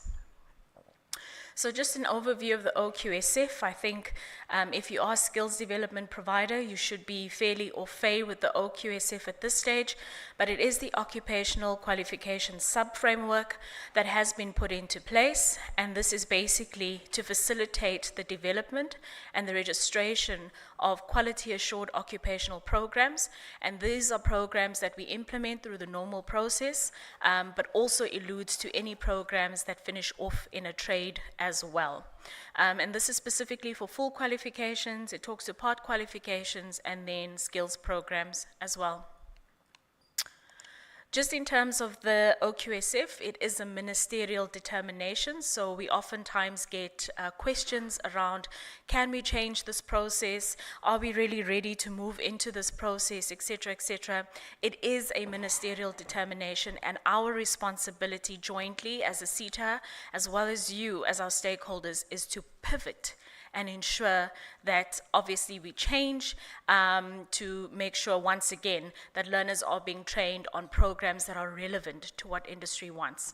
So in line with this overview of the OQSF, we've just given you an indication of the qualification descriptors, and this just basically highlights where we sit from a SETA perspective. So if you have a look at the diagram, it's broken into two sections. First two sections on the left talk about basic education, and then it talks about the traditional university system. So if you have a look at the bottom, NQF level 1 all the way NQF level 2, NQF level 4, that sits under umalusi, and this has got to do with programs at that level, at the basic education level. Everything from NQF level 5 up talks about the traditional university system, and that is of course where you have your national certificate, your matric, moving all the way up to master's level. On the right hand side then we have what we call the OQSF. Now if we have a look, previously the SETA's mandate was looking at the development of programs up to and including NQF level 6. It was really rare that you found qualifications at NQF level 7 and up. But the OQSF provisions then for qualifications up to and including NQF level 8, meaning you could articulate and eventually get to an honors level, which is basically a great thing and allows us then to weave in and out of the process. In terms of the sub-framework as well, a benefit of it is you could then move from the umalusi system directly across into then the OQSF. So there are no restrictions like there were restrictions before. There are no restrictions. So some of the programs that we would be implementing, possibly at basic digital skills level, could cross-pollinate then into the umalusi level. So learners would not be restricted from actually onboarding an MICT SETA qualification or MICT SETA skills program at basic digital skills level while they are at the basic education level. The green arrow on the right-hand side, we'll touch that in the latter part of the presentation, but this also specifically alludes to the occupational process and what we term the external integrated summative assessment, and this is assessment that the learners complete at the end of the occupational process. The occupational process makes provision for 3 components. So we've got the knowledge component, that is your typical theory classroom component. It then moves into the practical, and this is simulated component. This could then happen at a training service provider as well, but the critical component is then the workplace component. And oftentimes we have questions from providers saying, well, can I implement the workplace component myself? The answer, unfortunately, is no. You would need to have a service level agreement in place with an institution or an organization that has access to the technical equipment required for learners to then accumulate the hours and the outcomes and fulfill the tasks linked to the occupational program. Once they've completed those, they then gain entry into this final integrated summative assessment. So just moving into the occupational programs linked to those descriptors, as indicated, we started NQF level 1, and that starts at the General Occupational Certificate, and that's at 120 credits. The only credit difference there would be at the Occupational Diploma, NQF level 6, with 360 credits, and we finally end with the Specialized Occupational Diploma at NQF level 8, also at 120 credits. Important to note with the occupational qualifications that if you want to structure a skills program, the skills programs start at 8 credits and then finish off at 59 credits. Anything beyond 59 credits, so 60 to 119 credits, is considered a part qualification where QCTO is concerned. And then anything from NQF level, from 120 credits, then becomes a full qualification. So just in terms of the transitional arrangements under the OQSF, there's different provisioning specifically linked to this. So for our historical programs, we all note that the pre-2009 qualifications came to an end on the 30th of June 2023, meaning those qualifications have expired already. However, what the QCTO have made provision for, as well as SAQA, is then what we call the last date of enrollment. And that is then linked to the enrollment of learners into our programs. by the 30th of June 2024. We've also had numerous questions around what happens post the 30th of June 2024. Can we still enroll learners? What happens, and I think a question was posed by one of the delegates earlier, what happens in terms of the award of a service level agreement and the new occupational programs. We will share with you through our presentation the occupational programs that are available for you to actually seek accreditation for, the part qualifications as well as then the skills programs. We have engaged directly with QCTO and SAQA as well to discuss a possible extension in terms of the last date of enrollment, and the matter currently sits with them, noting then the changes that are happening. Then just in terms of the last date of achievement, that is all learners who've been enrolled prior to the 30th of June 2024 must have been trained, assessed, internally moderated, and you should have requested for external verification from the MICT SETA. Now, if you've not done the enrollment prior to the 30th of June 2024, then your learners would not be eligible for exit verification, and this is very important to note. So in terms of the enrollment process, we'll outline what that is. I think the chairperson alluded to much earlier the fact that we are developing a learner management system. We are slowly reaching the end of the finalization of that module. We've built in several sub-modules to that, including learner enrollment, including assessment moderation, and we've catered for the occupational process as well to simplify the process of implementation for our STPs. So it would be critical to ensure that the enrollment happens before the 30th of June 2024 to enable learners to be certificated at the end. So just in terms of learner enrollment, I've indicated already that we are finalizing our module. We anticipate that we'll be doing our roadshows linked then to the rollout of this module and capacity building around July and August of this year. But in the interim, the process is that you would pivot to our website. We've given you the link on the presentation there. You would need to download the learner enrollment form, complete all of the information for each of the learners that you seek to enroll before the 30th of June 2024, and submit that request to certification at mict.org.za. Our turnaround times are about 21 working days, where you would receive then a letter that basically indicates your learners have been enrolled on these programs. As soon as the modules are finalized, up and running, we would automatically import that information into the system. So once you create a profile, the learners would be linked to your profile and you'd be able to manage them throughout the process. Then just moving into questions also that we get asked around historical accreditation and historical implementation of programs. What happens with ETD practitioners, assessors, and moderators? They are still relevant in terms of the historical programs. You're still going to need to assess and moderate your learners as we go through the teach-out period up to 30th of June 2027. So you're still required to re-register as an assessor or a moderator, and the requirements still remain the same. You would still need to have been trained on the unit standards by ETDP SETA for assessment, for moderation. As an assessor, you need subject matter expertise in the content that you would be assessing against, and we obviously assess this looking at your CV as well as then your qualifications, just to ensure that you do meet the minimum requirements. Then for a moderator, we also need to ensure that you understand the process of assessment. So ours is to say you need to be a subject matter expert in the process of assessment, because you endorse the entire process of implementation in order to be a moderator. So we've noted the requirements in terms of being registered and the documentation you would need to submit. Important to note that for foreign nationals, previously we have requested, and it is a requirement, that we receive a work permit if you are going to register as an assessor or moderator. However, there has been a ministerial determination from the Minister of Home Affairs in terms of the exemptions that had previously been issued to foreign nationals.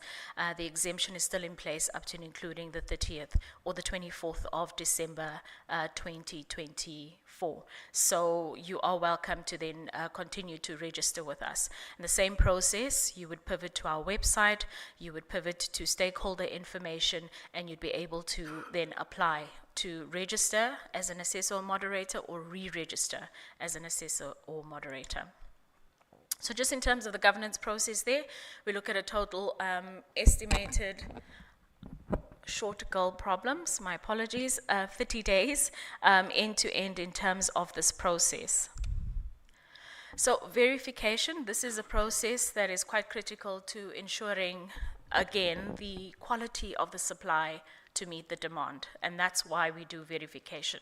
We want to ensure that as a service provider, you have done what you needed to do in terms of your implementation. So your facilitator was a subject matter expert that trained on the content of the qualification.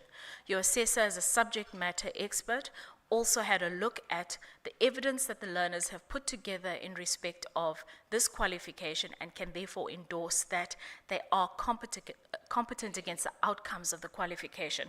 And then finally, we have the moderator who endorses the full process to say, I fully agree that this learner meets the minimum requirements, and I also agree that as a service provider, you followed your assessment policy, you have followed your assessment process, that everything was done according to then the assessment principles, and therefore I uphold and I'm endorsing that in fact the learners can be certificated. At which point then you as a service provider would need to engage with us as a SETA to come out and verify that in fact the process happened as per what the moderator has indicated, your internal moderator, and we can ultimately certificate your learners.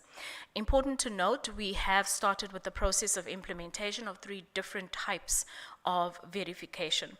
The first verification is then induction, and this is just to ensure the provider's readiness for implementation. This happens particularly when we are implementing full programs. So we'd want to understand, is the assessor registered with the MICT SETA? Is it valid and is it in date? The same thing for the moderator. Are the assessment tools relevant to the outcomes of the qualification? This assists because at the end of the process, when we do exit verification, we often find that providers have missed critical aspects in the implementation. So the induction verification is basically our endorsement to say everything is in place, you may continue with the implementation, so by the time we get to exit verification, the process runs as seamlessly as possible. Interval verification this is at 50%, and this is if you're implementing either learnership or full qualification. It's not really applicable to a skills program because it's a shorter program. And this is where you say we have implemented the program. This is also where the SETA picks up. We have awarded, if it's a funded program, for 40 learners. At the time of enrollment, you had 40 learners, but at the time of interval, you've had several dropouts. Have you replaced the learners, and over which period of time have you replaced? So if you've replaced someone after a month, did you manage to catch up, the learner catch up? Are they now at the right level? And is it not going to compromise your ultimate exit verification? An interval is important because it is basically a dipstick health check on the implementation of the program. So we encourage you to please request for induction and interval verification. We've also engaged with our learning programs division, and we have started conducting induction verification, capacity building sessions for all of our providers who have then been awarded service level agreements. So just in terms of the governance process, we look at about 60 days end to end, and this process is not necessarily governed by us as a SETA, but we're largely dependent on you as a service provider. You can request for verification, you can cite readiness for verification, but when we're on site, we find that you actually are not yet ready for verification. We also find that there may be glaringly obvious gaps in the implementation process, and so this process does take longer, where we request for you to please close the gaps that we've identified. We do try and allocate a period of time, but we do find that providers most times are not compliant to the timelines. This is critical, and it's important that we stick to those timelines because we note we are on borrowed time in terms of the closeout of the transition period and the historical programs. So if you are stuck in terms of implementation, if you are stuck on whether something is going to meet the minimum requirements, please reach out to us. Our contact details are at the end of the presentation, and we'll try and assist as best we can so that this process is handled seamlessly. From verification, we then move into certification. Our process of certification is twofold. If you've completed a full qualification, the learner has accumulated all of the credits that were required, they would then be awarded a full certificate. You also have instances where learners drop out and they perhaps have been deemed competent against specific outcomes or specific unit standards covered in the qualification. We request that you track the learner's completion and their progress on the qualification so that we are able to issue them with statements of results for the unit standards or the units of learning where they have proven competence. This is important for them because the credit accumulation policy makes provision for them to carry over any units or credits that they've completed, whether in the historical process or the occupational process, so they don't have to repeat these units as they continue or migrate into other qualifications. So we provision for statements of results as well. Our end-to-end process there, we look at about 40 days from the time the exit verification report has been fully signed off and endorsed.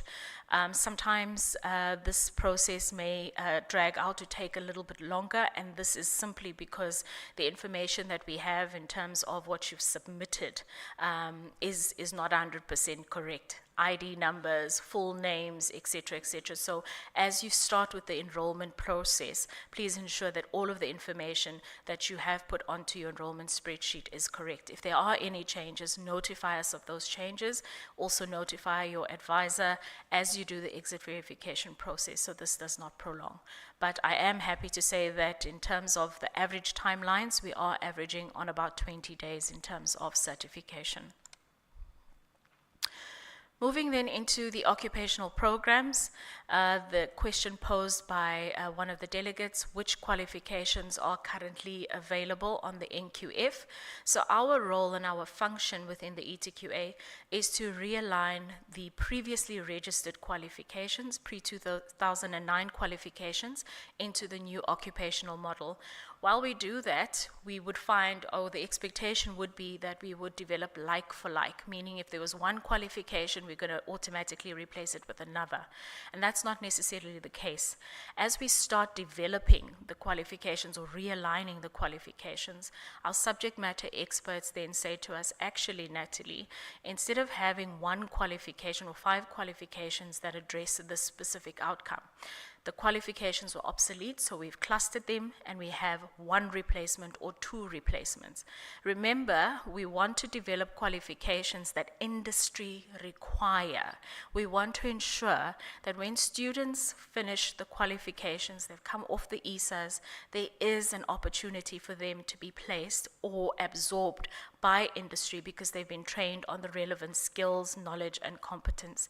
In addition to that, I think my colleague Ernest also highlighted the importance of not just training for employment, but also then training based on the skills needs. And I think my colleague Buntle also clearly articulated the priority skills and occupations as per the SSP. So this gives them an opportunity to actually increase in terms of the employability, but opportunities around entrepreneurship as well. So to date, those are the qualifications that have been registered on the NQF, and the link there is the link you can pivot to and download information. Then in terms of the skills programs, I think to the point that I made earlier, when you look at the end user computing qualification at NQF level 3 and 4, you would note in terms of that qualification, you're never going to find an occupation that says, oh, hi, I'm an end user computing practitioner. Rather, we understand that everybody needs access to digital skills. At a basic, at an intermediate, at whatever level, everybody needs access. And for that reason, when we realigned the qualifications, we realigned them into these skills programs that have now been registered with the QCTO. So we look at the NQF level 3, 4, and 5 skills programs that start at basic, intermediate, and then the advanced level. Also indicating once again, if you have a look at the different levels, anyone within the basic education system could then access the NQF Level 3 qualification or skills program. So that helps with readiness and preparedness for heading into the higher education qualifications. In terms of the qualifications that are in evaluation with QCTO, I understand that there's a lot of anxiety around what is the availability of qualifications at this point in time if they're coming to an end, or they've come to an end and enrollment is coming to an end. We have already realigned several of the qualifications, as you can see, and we have submitted those to QCTO. The process, colleagues, is that QCTO internally evaluates. They provide us with feedback. If there are any changes to be made, we need to institute those changes within no more than 21 working days. We do that with our subject matter experts. We resubmit. They endorse and send to SAQA. SAQA reviews. SAQA also then publishes or gazettes for public comments. That's where you subject matter experts engage and give us feedback on the qualifications, the relevance of the content. Is it well structured? Remember, the SETA puts together the qualifications in line with what is prescribed by QCTO, but we are not the subject matter experts. You are. So we need you to endorse and review the qualifications for their relevance to, of course, industry needs, if you are in industry, to your needs as industry, or any changes that you would like to recommend takes place. Once that's done, they either ask us to further update if it's required or not. It then becomes registered on the NQF. So the process beyond our submission to QCTO, by and large, sit with our principals, the QCTO as well as SAQA. So in terms of the last few qualifications that we have in realignment, these are the ones we are currently working on. There are 2 qualifications in there that have already been realigned into occupational programs. The first is the journalist qualification, and then the second one is computer technician. Those qualifications were developed 5 years ago. So in terms of the commitment made by QCTO to SAQA, they would review qualifications every 5 years to ensure that the skills and the competencies are still relevant to what the sector needs. The sector moves, it shifts. We need to ensure the qualifications still meet those requirements. If they need to be updated, they are updated. So those are the 2 qualifications that had previously been registered and we are currently reviewing. The other qualifications around photography, we've just confirmed that in fact there is no full qualification for photographer, much to my colleague Gqeberha's point that there's no need to develop full qualifications when you can give people micro skills that will make them more employable. And for that reason, the industry endorsed that in fact these need to be skills programs. So there are different skills programs that are being developed, 3 of them around the photographer qualification. The remainder of the qualifications, we are still engaging with our stakeholders to ascertain whether these should be full qualifications, part qualifications, or whether they should be skills programs. I think I did mention this to our stakeholders in Durban.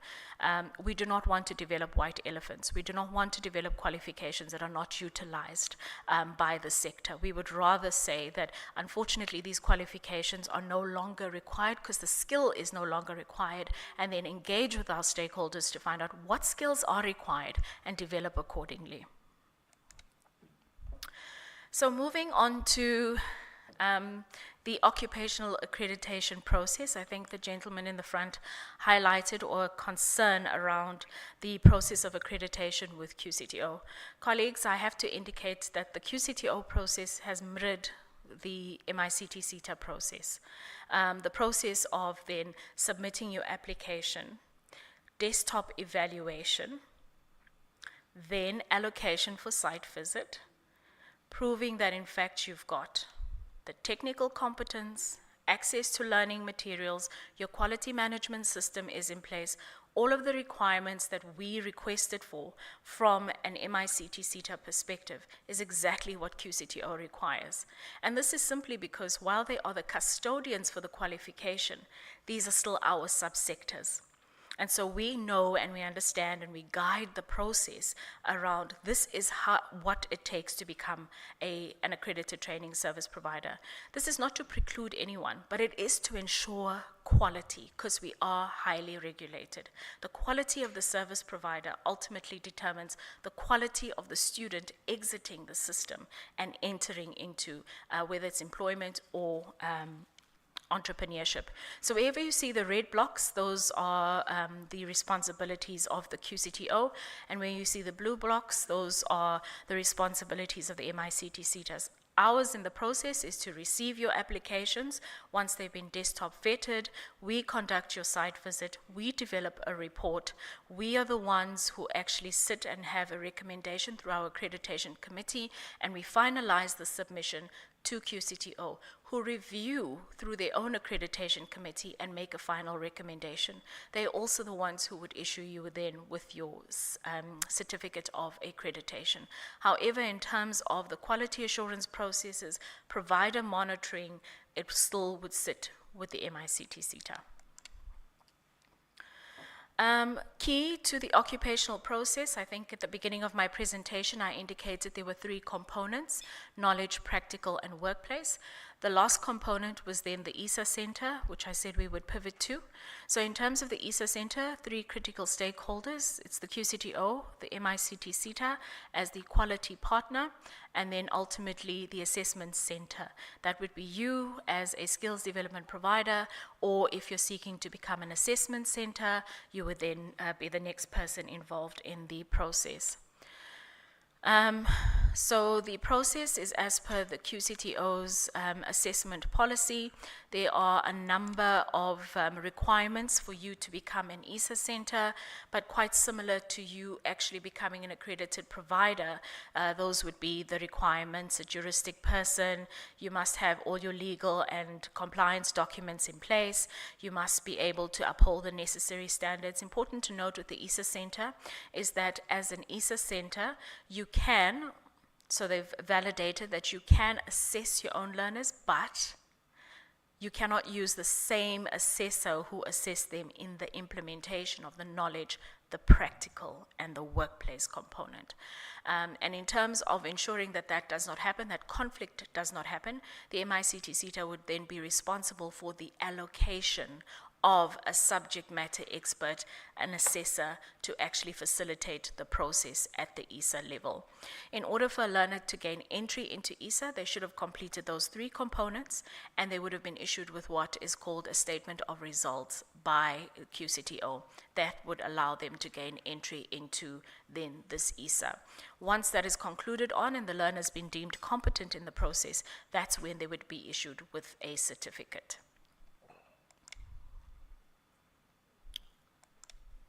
So just in terms of the ESA process, we look at an end-to-end 40 days, noting that that application is made directly to the QCTO. Desktop compliance vetting is done with the QCTO as well. They issue the information through to the MICT SETA. We allocate, we conduct the site visit, we generate the report, we submit it to QCTO, and the internal processes take place. Averaging, we have looked at 30 days with our past applications. However, with the internal processing with QCTO, we've added some extra lead time to ensure that we meet the turnaround times that we've put in place. Last but most certainly not least, the quality partner updates. Because the landscape is changing, our policies also need to cater for the change in the landscape. So our policies as SETA previously only addressed the historical qualifications. In looking at the update to the policies, we've catered for what we expect and what's our delegated function as a quality partner, and we've built that in to govern the occupational processes. So in terms of the changes, these are the policies that we've updated. The accreditation policy has been updated. Within the policy, now we're very explicit on things around the breach of the terms and conditions of accreditation. We've also clearly outlined the clauses around the suspension of your accreditation, the withdrawal of your accreditation. We're very explicit, we've indicated that. We've also then generated the e-learning policy, which did not exist before, and this is to provision for the change in the way the world is going. So we understand that some programs can be implemented online, and we've just provisioned for, well, what do we consider online learning? What must you produce in order for it to be considered at exit verification level, so that you don't have the back and forth with the advisor by the time we get to the exit verification. We've updated the verification and certification policy. We've put the workplace approval policy in place, and this is specifically then to address the workplace component for the occupational learning programs. And ultimately, we've updated the assessment and the moderation policies. And these you can find on our website under stakeholder information. They are loaded there for your perusal.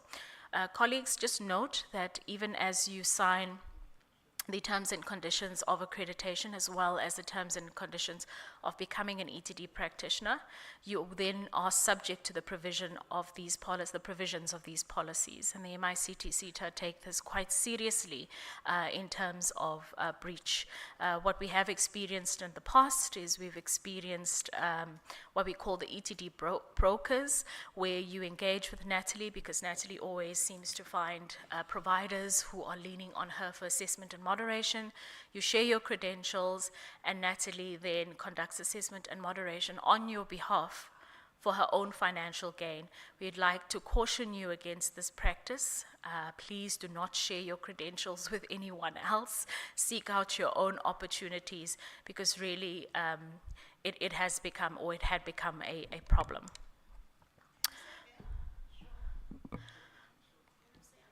So as an assessor, you would share your information with me because I have access to skills development providers.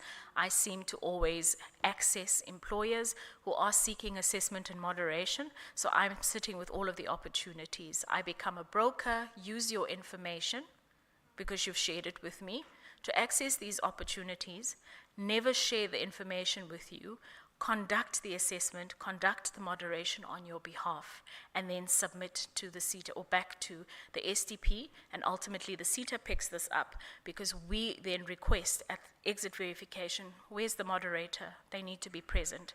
And we pick up the phone and engage then with the assessor to say, were you involved with the process of assessment and moderation? And it's at that point that we pick up that, in fact, this was fraud. So please, colleagues, again, cautioning you against sharing that information.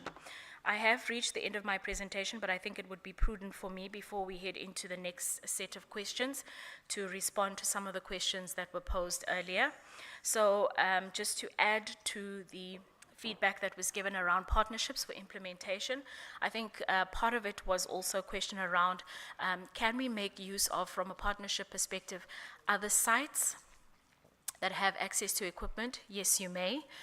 You would just need to follow the process again of logging onto our website and then downloading or completing the form around site approval. You would need to ensure that you have a service level agreement in place with the site where you would be implementing these programs. And that is to extend your reach and ensure that the learners have the relevant exposure to the equipment, or perhaps to the workplace standards and norms that you would like them to cover. I think the question around available occupational qualifications, I have addressed that from an ETQA perspective. My colleague Gugu, in her presentation, will cover the 4IR qualifications and skills programs that have been developed and where you can find them. In terms of the question around the alignment of the unit standards to industry needs, we no longer talk unit standards, we talk tasks, we talk units of learning. And so all of these, it is our belief, have already been aligned to units to industry standards. And this is because when we develop the occupational qualifications, we develop them with industry experts. So they are the ones who guide us in terms of, this is actually what is required by the sector, this is what should be included in each of the occupational programs. The accreditation process with QCTO, I think you were not here at the time, so when I responded to that question, just to say that in fact their process mirrors our process. It's always been that way, but I suppose change can make a process seem a bit more rigorous than it actually is. But this is, again, to ensure the quality of the provider and the quality of the beneficiary that actually comes out of these programs. English as a first language, yeah, this is a challenge. The historical qualifications made provision for what we call the fundamentals. Unfortunately, in the occupational qualifications, that doesn't really exist, but what they have made provision for is the foundational learning competence framework that basically takes over where the fundamentals have left off. And this is just to ensure learners' knowledge, skill, and competence against moving into that qualification. SACO also previously made provision for a first additional language, and that doesn't seem to be in place where QCTO is concerned. So we will take your concerns back to QCTO and share them with them. But it's also important to note that each qualification has a minimum entry requirement, entry level requirement. So you must be proficient in terms of numeracy and literacy at a specific level. It's very important to actually ensure alignment. How do you do that? A diagnostic assessment. So prior to the commencement of the training, understanding what the program is, you do an assessment, an overview assessment that the learner needs to complete that will assist them to gain entry into the program. So you would know, how much time am I going to spend on this learner if they come into the program? If they are only sitting at 40% of the basic entry level or knowledge to get into a qualification, that should give you an indication of what type of program this learner would require. If you need to perhaps do a bridging program to upskill them for entry into the next level of the program. The next qualification, we'll get to questions and answers. And then the last point around massification, I think that the CEO did indicate this, just again to indicate that we have relooked that end user computing to assist with the massification of access to digital skills, which is critical. I think, colleagues, with that, that's the end of my presentation. I have shared our contact details. We have been joined by an ETQA manager. She's been with us for about a month. Please take it easy on her. But yeah, she's joined us for about a month. Her contact details are on the website. We still then also have the various unit leads. And these are the people who actually take charge in terms of the various units within ETQA to be able to assist you. Thank you so much, colleagues.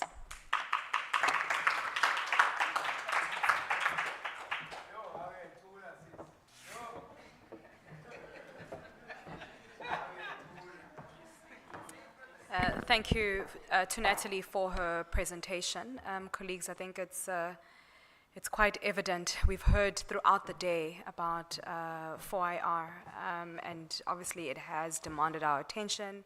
It's caught our attention. But I think also quite important to note is that while the global community races ahead into the 5th generation, as South Africa, we find ourselves in quite a critical juncture. Tasked with bridging the digital divide.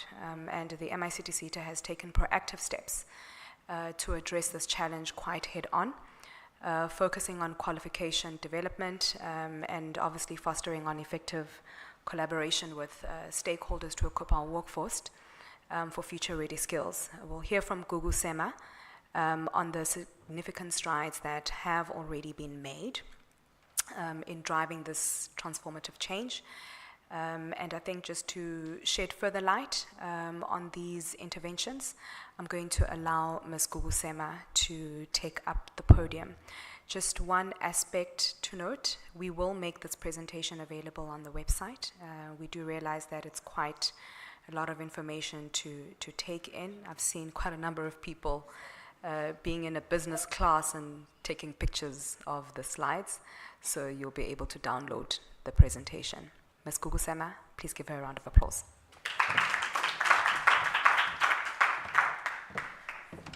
Thank you, Program Director. Ladies and gentlemen, good afternoon. All protocol observed.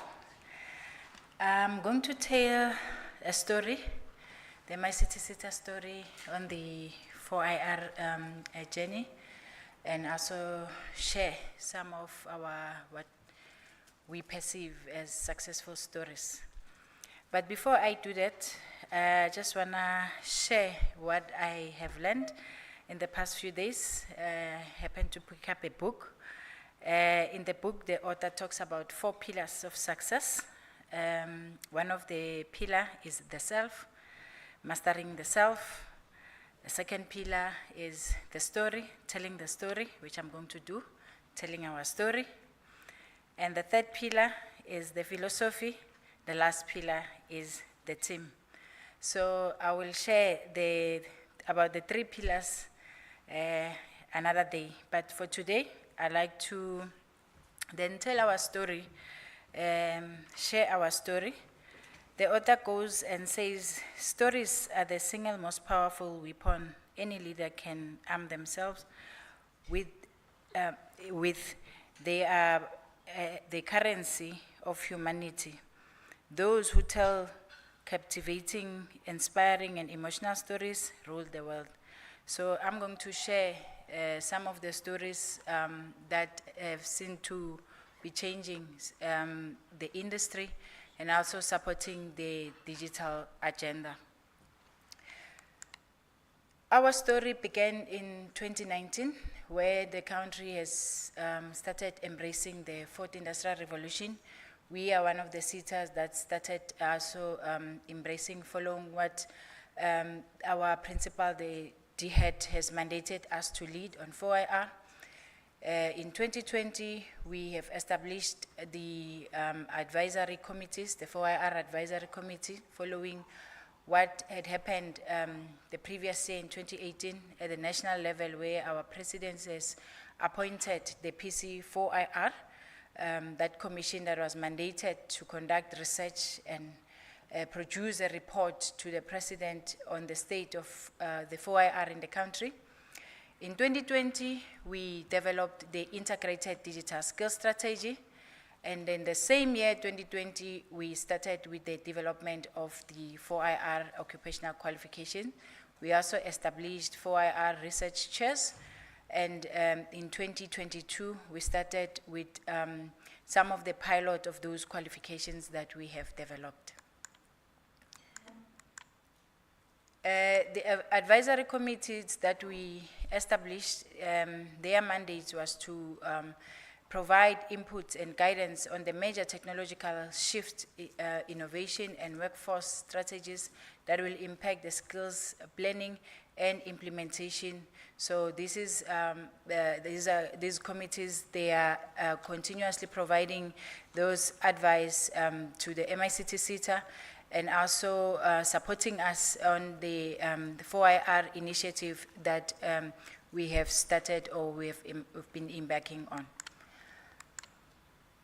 The integrated digital skills strategy was approved by the board in November 2021. The vision of the strategy is a sector that benefits from enhanced digital skills, realigned workforce, redesigned ecosystem and research. And our mission is to realign the labor workforce with 4IR skills demand to focus on industry-specific research agenda in support of the redesigned education ecosystem, digital skills, intervention, and innovation. You will note on both our vision and our mission, the emphasis on redesign, ecosystem, realigned, because we are in the new era. We needed also to make sure that we reframe, we rethink our processes, we redesign our education ecosystem in support of the new agenda, which is the digital skills or the 4IR agenda, and also supporting the innovation and hence, and also provide opportunities for our young people to innovate. The qualifications throughout the presentation, we've made mention of the qualifications that we have developed. To date, we have developed about 50 occupational qualifications that are 4IR aligned, ranging from artificial intelligence, data science, Internet of Things, right to mobile repairs, blockchain. So these are the list of qualifications that we have developed for you, SDPs, employers that are here, to take advantage of these qualifications. Some of them, they've already been endorsed by both QCTO and SAQA. Please apply for accreditation, because these are the occupational qualifications that are addressing the current skills demands.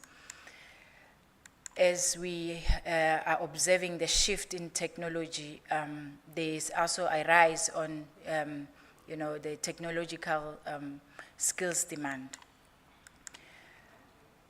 Some plans on developing new qualifications. These are the new qualifications that we'll be focusing on developing this year, in this financial year. One of them is database security. Judging from the data breach that the country has been experiencing, you will note that we therefore need to enhance this skill. I see Mr. Mjwara there is nodding. He is one of the partner that have implemented cybersecurity internship. So he knows the criticality of that skill. So we'll be developing the database security experts, creative and critical thinking. In the past, we've developed design thinking as an occupational qualification. As we've taken a step of supporting innovation, and we are very intentional about enhancing innovation. Therefore, we also need to make sure that we stimulate the creative mind. Hence, this qualification, a creative and critical thinking qualification, it will be a occupational qualification, business intelligence analyst, machine learning specialist. We also will be developing skills programs for low-code developers as well as no-code. Research chairs, we have established research chairs across public universities. These are universities where we have our presence. We have set up and established research chairs. In the province, we have the University of Fort here, where we are sponsoring masters and PhD students that are focusing their research on 4IR. In total, the number of beneficiaries that have benefited on this initiative, to date, we have managed to sponsor about 425 beneficiaries on this initiative. Our research chairs are based on 3 pillars, which is research, innovation, capacity building. Again, you will see pillar number 2, it's innovation, because the organization has taken a stand on being intentional and support innovation. These are some of the projects that have been allocated to different universities with the aim of providing our young people an opportunity to innovate. Our colleagues have spoken about the LMS, which has been developed and designed by the TUT. So these are a list of universities that are currently undertaking our ICT project. Learning programs, as I've indicated, we have started with a pilot of some of the learning programs, or the 4IR programs. We have implemented those programs in different provinces. In this province specifically, we have done a number of implementation. We've done fiber optic, you will see in my next slide. We have also we are currently implementing the first learnership on data science in this province. One of the commitments that we've made as an organization in 2019, when we started with the initiative of developing qualification, was to develop learning materials that we will make available to all the SDPs that wish to obtain our accreditation. We have started with that a project. we are hoping to have the first set of learning materials for these 3 qualifications: the artificial intelligence developer, cybersecurity, cloud computing, by the end of June, on or before the end of June. And once the materials are ready, we will communicate to all our stakeholders so that you can have access, and also indicate how and where to access that. In terms of the implementation of the pilots, we have managed to reach out to 439 beneficiaries in both rural and townships. So our stories, successful stories, out of those programs, we have seen 68 jobs, permanent jobs created, 27 companies that have been registered, specializing on fiber, 5G cloud computing, and then 10 registered digital cooperatives in different areas, such as the 3D printing, cloud, fiber optic, and we also have seen 5 digital incubation programs in artificial intelligence and fiber optic. These are some of the stories in this province where we successfully implemented a fiber optic program in Eastern Cape, which was women, or it was only females that were trained.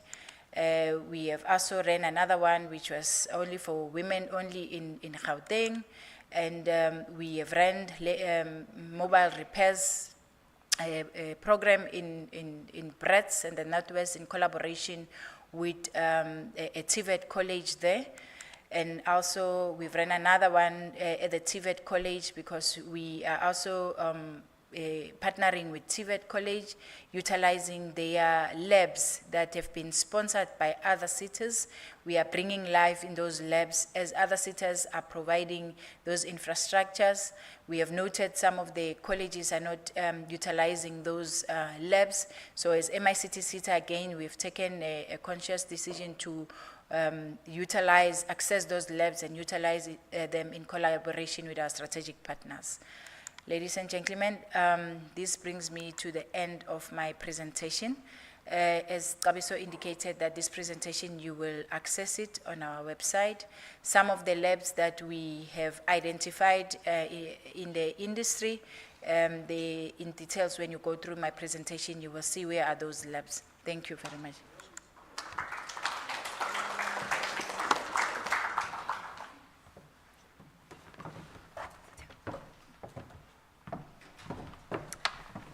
Colleagues, the time is now 13:55. I'm due to hand over to our chairperson of the board to give us his closing remarks. I know we have dealt with the Q&A from an SSP, learning programs, and an E2QA perspective. And I think as much as there was commentary on 4IR, I'll just give an opportunity for 2 questions. If there aren't, I'm going to hand over to Mr. Simphiwe Thobela to close the proceedings of the day. Going once, going twice, opportunity over. Thank you. Chairperson, over to you. So, yeah, good afternoon. So, I'm in irritation now. Because there's lunch outside and it's been paid for, I'm told, right? So we have to go eat. You know, government officials, we're concerned about fruitless and wasteful expenditure. So we gotta go eat to avoid that fruitless and wasteful expenditure. But on a serious note, and I think let's thank you guys for being here, because one of the things is that you run businesses and time for you is an important asset that's not tangible, but you chose to be with us here, and I think really it's appreciated. But I need to just make comments on some of the things that have been asked here, and fortunately I'm at the end of the program. Nobody's going to ask me now, so so I think we need to emphasize on how we recruit learners. And this by no means is to suggest that we shouldn't have people who are coming from disadvantaged backgrounds. I'm a product of rural areas, and I grew up, I didn't have a lab in my high school. I wanted to be a doctor. It's a story for another day why I didn't become a medical doctor. So the first day I went to a laboratory, and I was shaking, and it was terrifying because it was in university. I couldn't know what. I've got a scar, a permanent scar here of a concentrated sulfuric acid, precisely because I couldn't operate the tubes and the cylinders, and I spilled the sulfuric acid on my wrist, and it scarred me permanently. That's more than 20 years ago.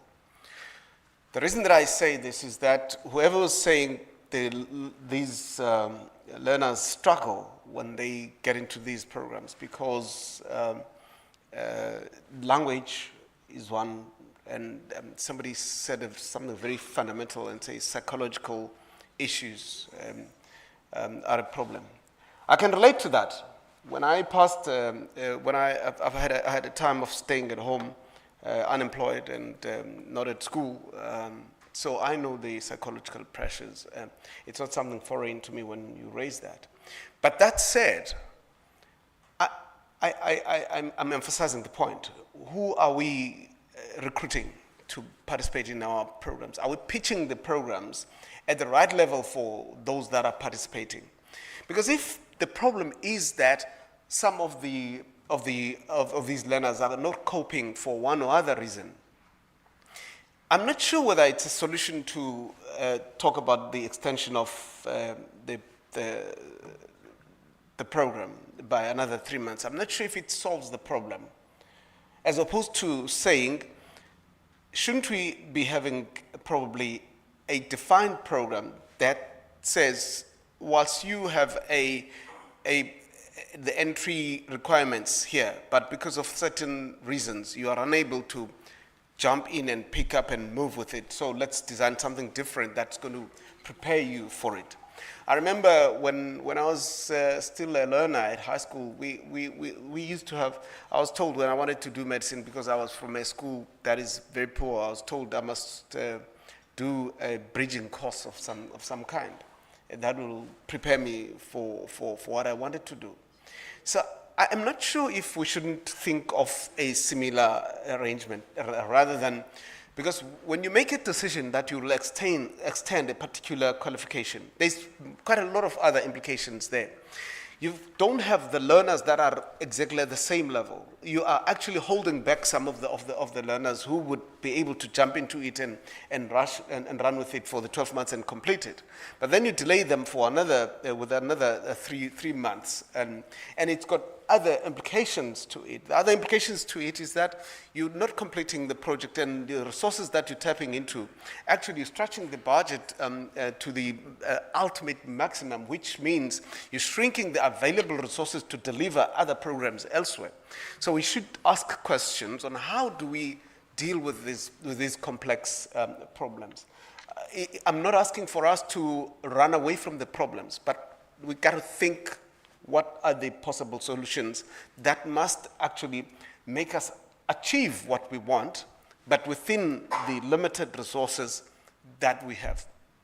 It's going to be a struggle to take kids to start thinking about robotics and Internet of Things and data science and all of these concepts that are foreign. In my village where I grew up, no one child in any of those schools know these concepts. And it's going to be a shock first to come into that space. And therefore, we should expect these things and prepare for them properly. So that's a challenge for all of us to think about that. I think there was a question also that was raised here about some of the kids, which is related to what I've just addressed now. The issue that I've decried elsewhere and in different platforms is the issue of the articulation between the lower levels of education and the high school level to university. Some of these primary, I'm told in other countries, particularly in Asia, India, and the rest of the Far East, some of these kids start learning coding and stuff in lower and foundation phase. In our case, what these kids in the East are learning at foundation phase, we started post-school, right? So there's no articulation and linkages between what happens between the three different levels of education, the primary, the high school, and post-school. There isn't much link.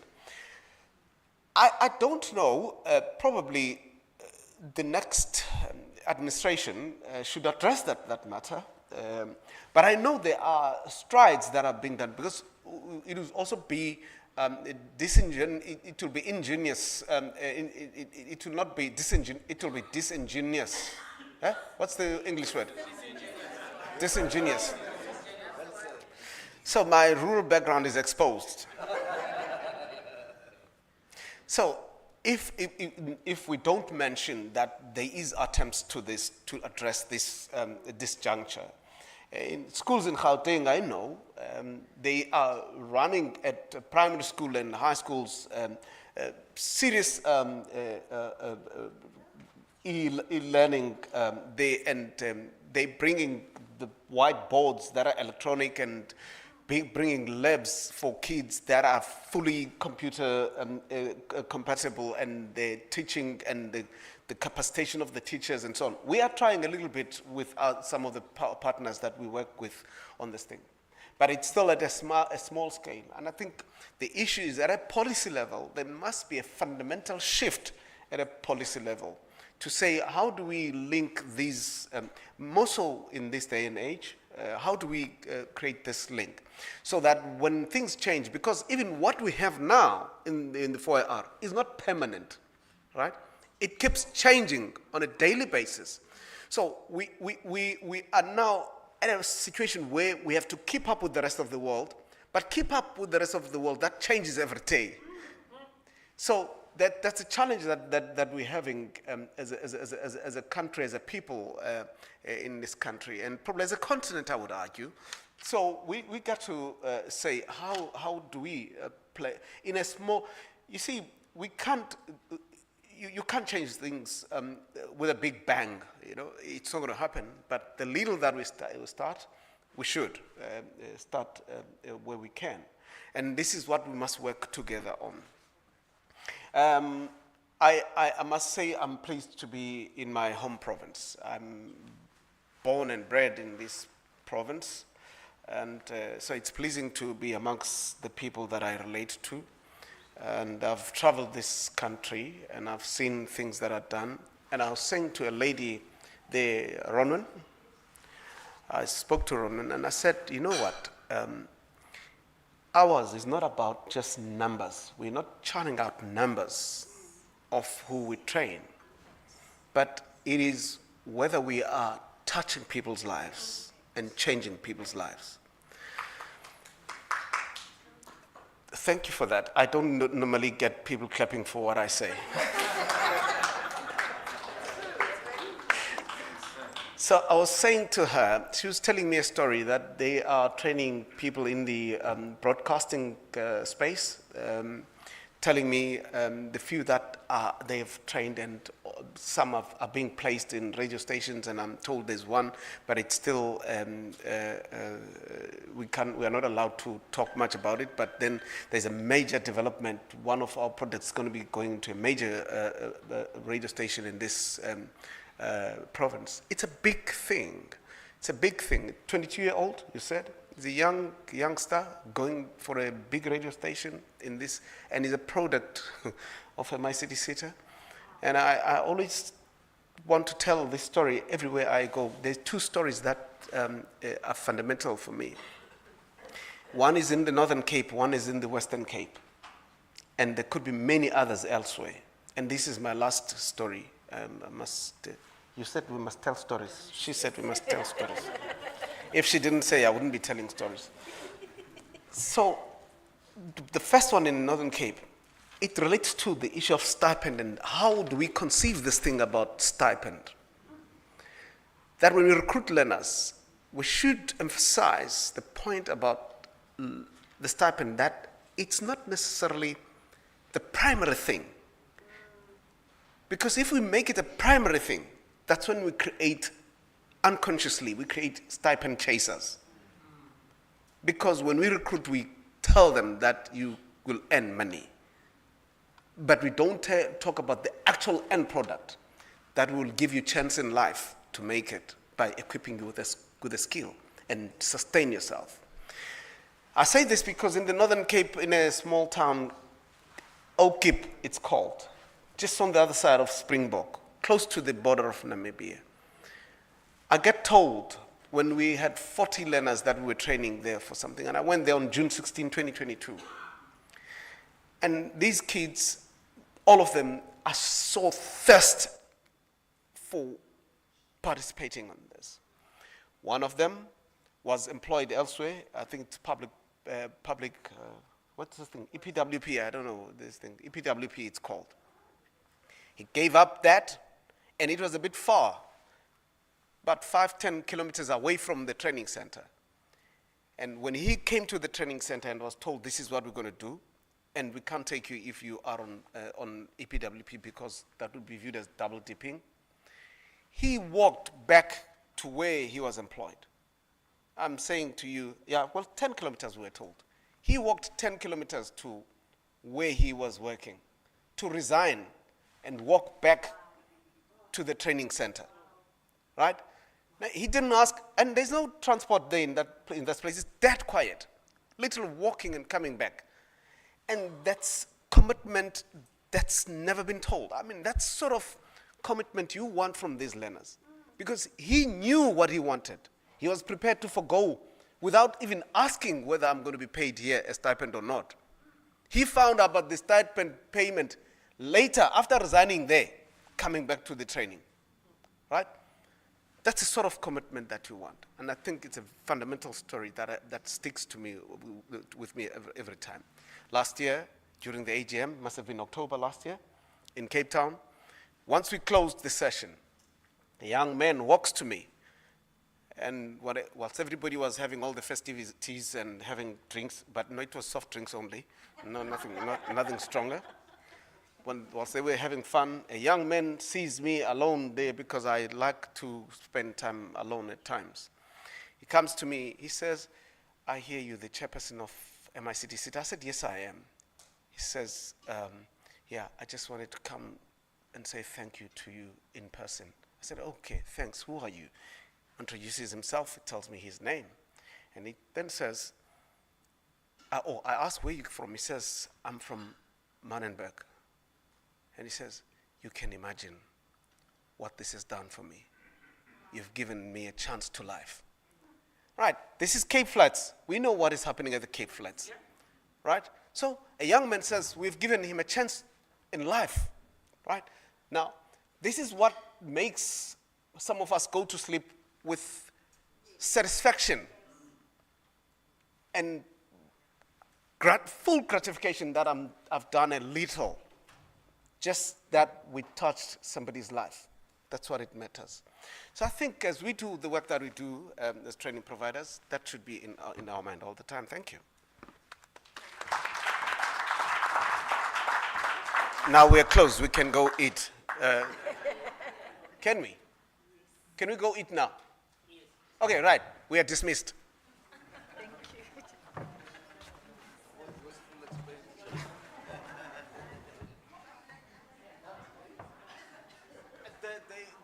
The eating is right outside the door.